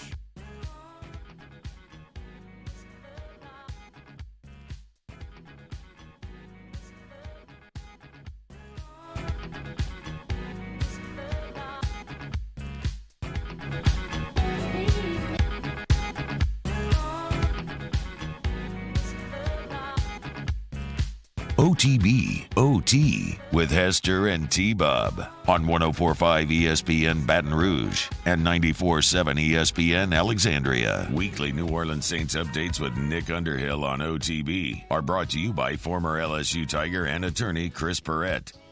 What's happening, y'all? Welcome back. And right now, it is my pleasure to be talking to my man, Nick Underhill, at Nick_Underhill. New Orleans Football is the site. Trust me when I say you want to go check it out if you are a Saints fan, not just because it is the best Saints content. I mean, Nick is as plugged in as anybody I've ever known. Also has a great football mind. But also, when you support New Orleans Football, you can feel good that you are supporting the creator directly, right? No corporate overlords or anybody like that to pay homage to. It all goes to just making the site better. Nick, me and you were texting the other night. You watched a replay of the game, of the LSU football game, in the same way I did. Before you get into Saints, as somebody who's not so like deep in the weeds as we are, what was kind of your take on what you saw out of LSU?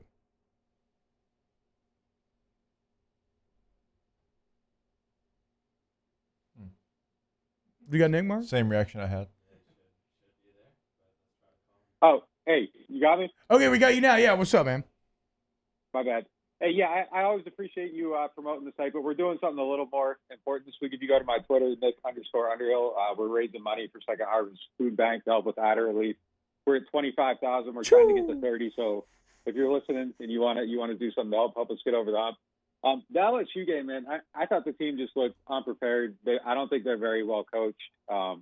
Either side of the ball. I thought the offensive line was abysmal. I mean, there were guys that people talk about as draft prospects that just didn't really look like that they were schematically sound at all, and just kind of looked like people were on different pages. I just thought it was a really sloppy game, to be frank. And you know, there's basic coverage bust. I mean, it was just everything was way too easy for UCLA. I thought on both sides. I mean, there you go. And Nick is a filmaholic. Like, Nick is the guy who once broke down literally every pass Drew Brees had ever thrown in a Saints uniform, all right? He's seen more football and will forget more than you know. I just retweeted about that, by the way. Incredible job with the Second Harvest Food Bank, Nick. Almost $30,000 raised. So go ahead and get on it. All right, now with the New Orleans Saints, it is finally time for the prince that was promised, Jameis Winston, the savior of Louisiana football in a year where LSU looks so bad. Nick, you have an article up on New Orleans on Football right now about tailoring the offense to suit Winston now that he is the starter. First, when did this process start, and what does it look like to tailor this offense more to Winston's strengths?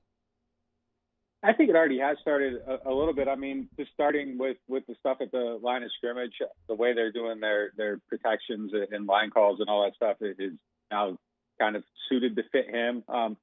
And look, I think it was just important to pick one guy and kind of have that 2-week ramp up period, because there's just different ways of doing that. Like from the Mike point, you know, Jameis likes code words to kind of distinguish where he's at and who it is, where Noah Taysom would be like 52 to the right. And you know, just for Eric McCoy to be able to settle in with one guy and get comfortable with that, I think that's important. But, you know, even in the preseason, some of the stuff they're doing, like the first touchdown to Callaway, that's not a play that Drew Brees was ever running. Like you weren't running 2 deep routes and waiting until, you know, 25 yards down the field for the safety to declare where he's going and then throwing the ball to the other guy. Like that's just not something that Brees could do, and he couldn't get the ball down the field like that. And you know, I think they'll run a lot more play action.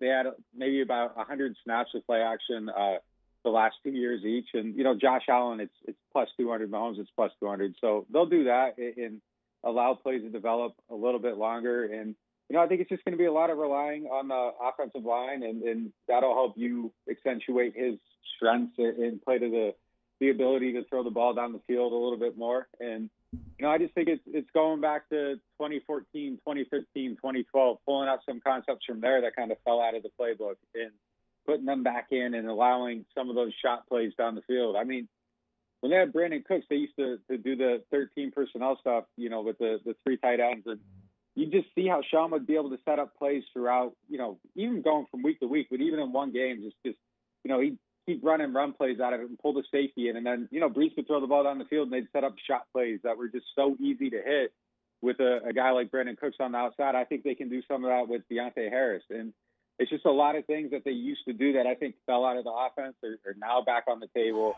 And you just have this full complement of things you can do, as opposed to, you know, just kind of getting your 7-yard plays that they've kind of relied on the last 3 or 4 years. Nick, what are they going to do at the tight end position? We were talking about it before you came on. Vanette's going to be on the IR. We don't really know the deal with Adam Troutman, so hopefully you can update us there as well. Juwan Johnson is not someone that's going to have his hand in the ground for 30 snaps in this game. So how do you see that position playing out against Green Bay? I think Troutman's close. I wouldn't roll out this week, but I wouldn't quite put him in there yet either. You know, I saw him last week running in the end zone, doing his conditioning work. So he's at least moving well and is close. So I don't think that's something that's rolled out yet. You know, if he can't play, I think you just, you know, Garrett Griffin's out there probably blocking for you on early downs. And you know, he does a good job of that. You're right. I don't think Juwan Johnson's going to be the guy that you know, run your running plays behind or anything like that. But I do think even when Troutman's healthy, even when Vanette's healthy, I think he's going to be the guy out there on third downs in the 2-minute package in your obvious passing situations. And I think he's going to get a lot of snaps and be a big part of the offense in that area. But yeah, I mean, look, I mean, maybe you bring up Arma from the practice squad and you just get extra fullbacks out there and maybe they help you out in some of those areas. You know, they're just going to kind of have to piece that area of the offense together early early in the season if Troutman can't play. But if Troutman misses this week, I would expect him 100% to play against Carolina. I don't think this is something that's gonna linger. And I think it's a decent chance he plays this week. We just don't quite know that yet. All right, so we're going to start previewing Green Bay next. But first, Nick, one guy, and it makes sense why we didn't talk about it because he is such a known quantity on a team with so many unknowns. But that is Alvin Kamara. What has Alvin Kamara looked like during camp? How ready do you feel he is? Like, what kind of season do you expect Kamara to have? If he stays healthy, I think he's going to have another huge season. And I think, really this team should run through him. I don't think that the identity of this offense should be, anything other than Alvin. And I think you can cater to that a little bit more than you have in the past. And, I just think that he's going to be a more dynamic player than he was. And I don't know if that manifests it in more yards or more targets or anything like that. But I think the way that they can use him can help open things up a little bit more for everybody else. Because, look, the last 2 years, it was just kind of like Alvin had to stay very close to Breeze because if he couldn't get the ball out, he needed to be able to check it down very quickly because, he's not hitting the route down the field. So Alvin really wasn't doing a whole lot out of the slot, and they kind of just, minimized what he was able to do as a receiving threat. And I think we're going to see him more out of the slot. You're going to see snaps with him on the outside like it was in 2017. The very first game he ever played for the Saints, he ran an out and up route down the field and got targeted on it, which is something that you just really don't see other running backs do. And those are the things he's capable of, and it just kind of went away the last few years. So I think that you're going to see him do a lot more, be more dynamic. I think he's going to help out with that receiver depth just because you can flex him out and do some different things. But, yeah, I think he's going to be I think he's the best offensive player in the league, honestly, and I don't think that's going to disappear or go away. I think he's still going to get those yards and the targets and be as dynamic as he's always been. And like I said, I think a lot of things got to start with him. And even when Mike Thomas is back, I think he needs to be option one. You got to be thinking about how to get the ball to Alvin and then worry about everybody else after that. Nick, what'd you think about the Desmond Trufant signing? You get a veteran guy, 30 years old. He's made a Pro Bowl in the past, obviously not playing at that level. What'd you make of that signing? It's another guy on the team. I don't think he's really going to make a difference. Last year I thought was kind of bad for him in Detroit. There's a lot of guys that had weird seasons last year, though, so you're kind of waiting to see if it was something about the offseason that maybe set people back and they just never really got on track. But they got three guys at the position. I put Chauncey Gardner-Johnson on that cornerback depth chart. He played 79% of his snaps at corner last year. PJ Williams is at least part of it. So it's not like they really just had three guys. I think there's other options, but you want another person there. And I think he's a decent addition. He's a veteran. He's been around for a while. Depending on what his mentality is, he could probably be somebody that helps Paulson Adebo out a little bit and just gives another veteran voice in that room. But, they just need guys there. And, look, if you're signing cornerbacks on September 6th, September 7th, it probably is Desmond Trufant. Like, they just really aren't guys out there that you're going to be able to sign at this point that can come in, be a starter, make a difference, and really change your perspective of what the defense is. So, if he's good enough to play in a pinch, that's really what they need at this point. Ken Crawley's still battling his hamstring injury. He's iffy for this week. That's something we'll probably know a little bit better tomorrow when we get to see who's practicing and who isn't. So if he's out and Paulson Adebo's in there, if you get an injury, all of a sudden you're playing PJ Williams, which isn't the outcome you really want. So it's good to get another guy on the team, but I don't think he's going to change the outlook of the defense or anything like that. Nick, if the Saints are going to pull up the upset on Sunday and beat the reigning MVP, beat the Packers in Jacksonville, what needs to happen? Marshawn Lattimore has to play like, the Hall of Famer he looks like when he's on, and take Devontae Adams out of the game. And then, the other corner just needs to make sure that you aren't getting beat by non-Devontae Adams players. Like last year, Alan Lazard looking like, a Pro Bowl player against the Saints. Those are the things that can't really happen. The interior D-line, I think, needs to prove that they're okay being down two guys. For me, that's the biggest concern, I think, on the whole entire roster at this point. and you're going against a really good running back. So, they got to be solid up front. And that's a position I think that maybe you can disguise it a little bit with your strengths at other spots. I think your linebackers being really good can help you cover up some of that stuff. And, it just needs to not be a significant detriment. And then offensively, it's really just about Jameis showing that he's really rewired the way that he's thinking about the way he does his job, and he's not taking unnecessary risks and isn't turning the ball over. I know Packers fans love their offensive lineman. I'm going to mess up saying his first name. Never mind. Jenkins. I don't know. So he's starting at left tackle this week. The All-Pro left tackle's out, so there could be a little advantage for Marcus Davenport. Jenkins is a decent interior guy. He's played at tackle before, but taking the All-Pro out of the mix is an advantage that I think Davenport could have. So he needs to step up, show that what he did during camp is legitimate. It can translate into games. That bull rush can be there whenever he wants it, and he can dominate with it. All these little things that created optimism during the preseason, during training camp, come to fruition. I think this is a really good team, and I don't know if it's a massive upset if all these things happen the right way. I think it's going to be a tough game, though, in reality. And really, if they kind of go in here and protect the ball and just don't make mistakes, it's really the Saints versus the Saints at this point. And we kind of got to find out what they are, and we need Jameis to kind of declare who he is and what he's going to be, so that there's a standard, and you can look at a game and be like, okay, this is where they stand, but.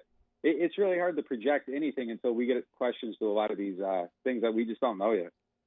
Nick Underhill, Nick_Underhill, NewOrleans.football is the site. They're the best. Almost $30,000 raised for the Second Harvest Food Bank. Go ahead, look on Twitter. You can look to give there.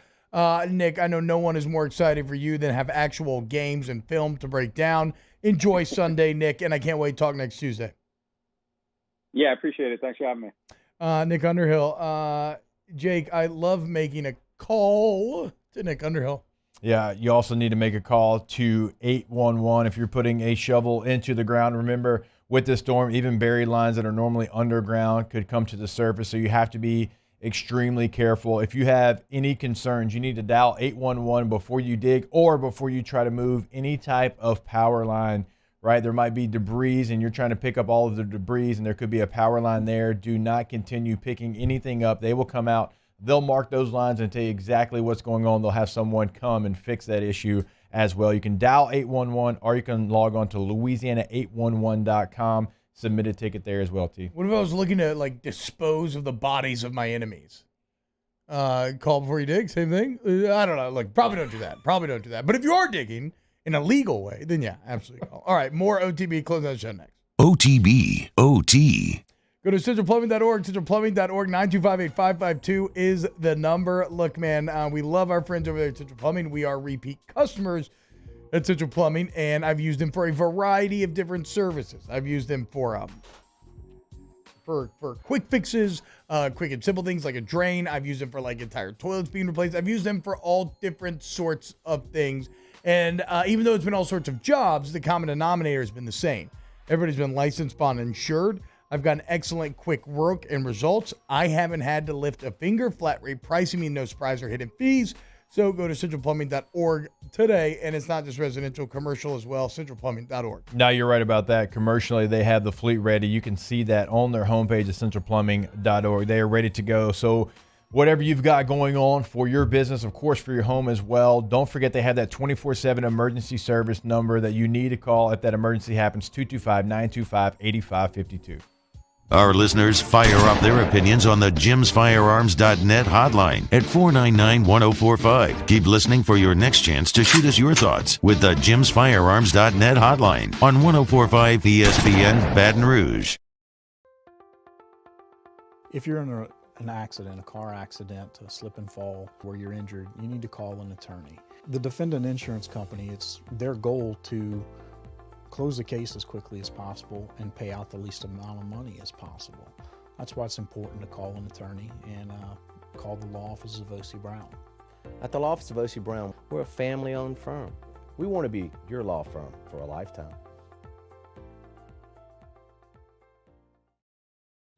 Eli's always been into grilling. It took us a while to see it, but the signs were there. What are you doing, Eli? I knew grilling was my thing. I have been talking about it throughout my career. Happy with the results? I am. Got the new grill from barbecueguys.com. It performed great. My advice, as I always told my boys, do more of what you're born to do. Barbecue Guys, for those who were born to grill. You want cheese on your burger, Pops? I'll take a little cheese. Follow us on Twitter at 1045ESPN to cast your vote in the Citizens Bank and Trust poll of the day. Vote daily inside Off the Bench, middle relief, and after further review, Citizens Bank and Trust brings you the poll of the day via Twitter at 1045ESPN. All new Bayou Ford vehicles come with a 1 million mile powertrain warranty. And with Bayou to You, free delivery right to your door. Need repair? Our service department is ready and available to help you today. The crew at Bayou Ford is going to do right by you.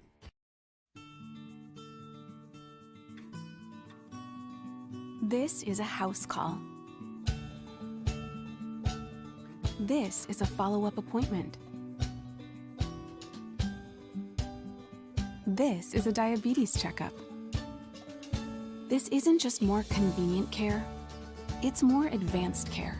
This is innovating healthcare at Louisiana's #1 hospital, Auctioner.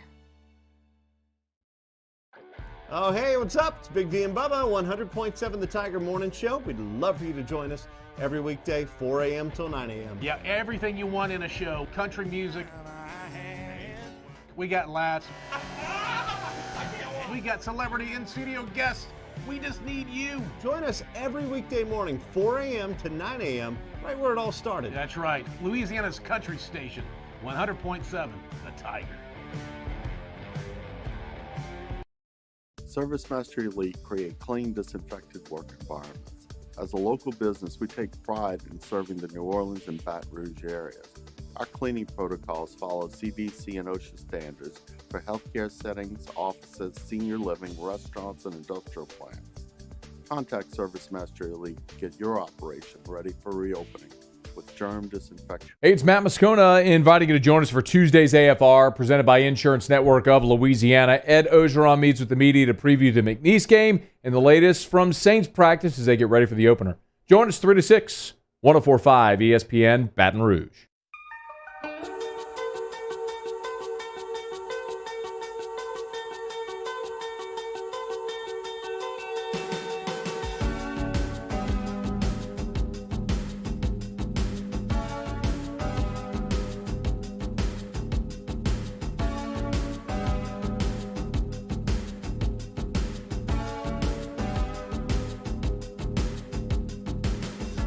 OTB, OT, with Hester and T-Bob on 104.5 ESPN Baton Rouge and 94.7 ESPN Alexandria.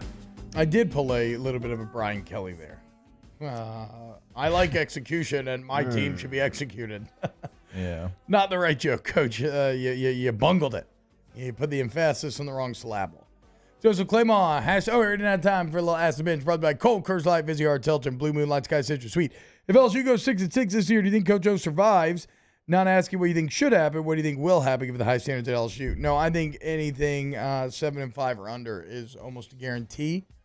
The changes would be made. I even think 8-4 feels a little weird today, but we'll see. Yeah, the standard of LSU, and obviously Coach O doesn't really run from that. He talks about the standard of LSU all the time. Like, we know what that is, and it's not 500 football. Hashtag Ask the Bench. What gets T-Bob mad quickly? You already did it. You nailed it, Nookie, by acting like The Mandalorian was bad for Star Wars, acting like Last Jedi is bad. These are two things that work very quickly. What does get T-Bob kind of off his point? He doesn't get angry very often. Telling me that I'm angry when I feel like I'm not angry is a good way to trigger me, but that's why I use that against other people as well. You said something about people touching you or something. What was I don't like rubbing your hair.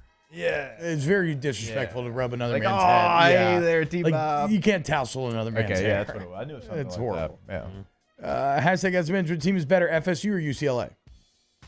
UCLA. Yeah, right? I think so. Actually, I mean, it doesn't matter because you're LSU and this should never, ever happen to you. I think UCLA is pretty damn good. The reason why I like UCLA, and I could be wrong because I still don't know about DTR necessarily, but I like a team that has a really good O-line. And I guess we don't really know about their defense necessarily either yet, so there's still some question marks, but there's question marks about FSU as well. I was on the team, not the team playing, but a LSU playing on Friday, heading out to the game, and I'm sitting there and I'm breaking down the game. Like, what do you think? I'm like, it's a good team. They're like, wait, UCLA? Like, you're a good team? Like, they didn't play. I'm like, it's a good team. Like, this is a team that's veteran up front, and their offensive line's going to be the swing vote. Steve Miller, y'all really see 8 wins from this collection of coordinating players? Right now, I do not. But, hey, that's what we said, right? I mean, that's why you play the game. We'll see what happens. Y'all have a great day.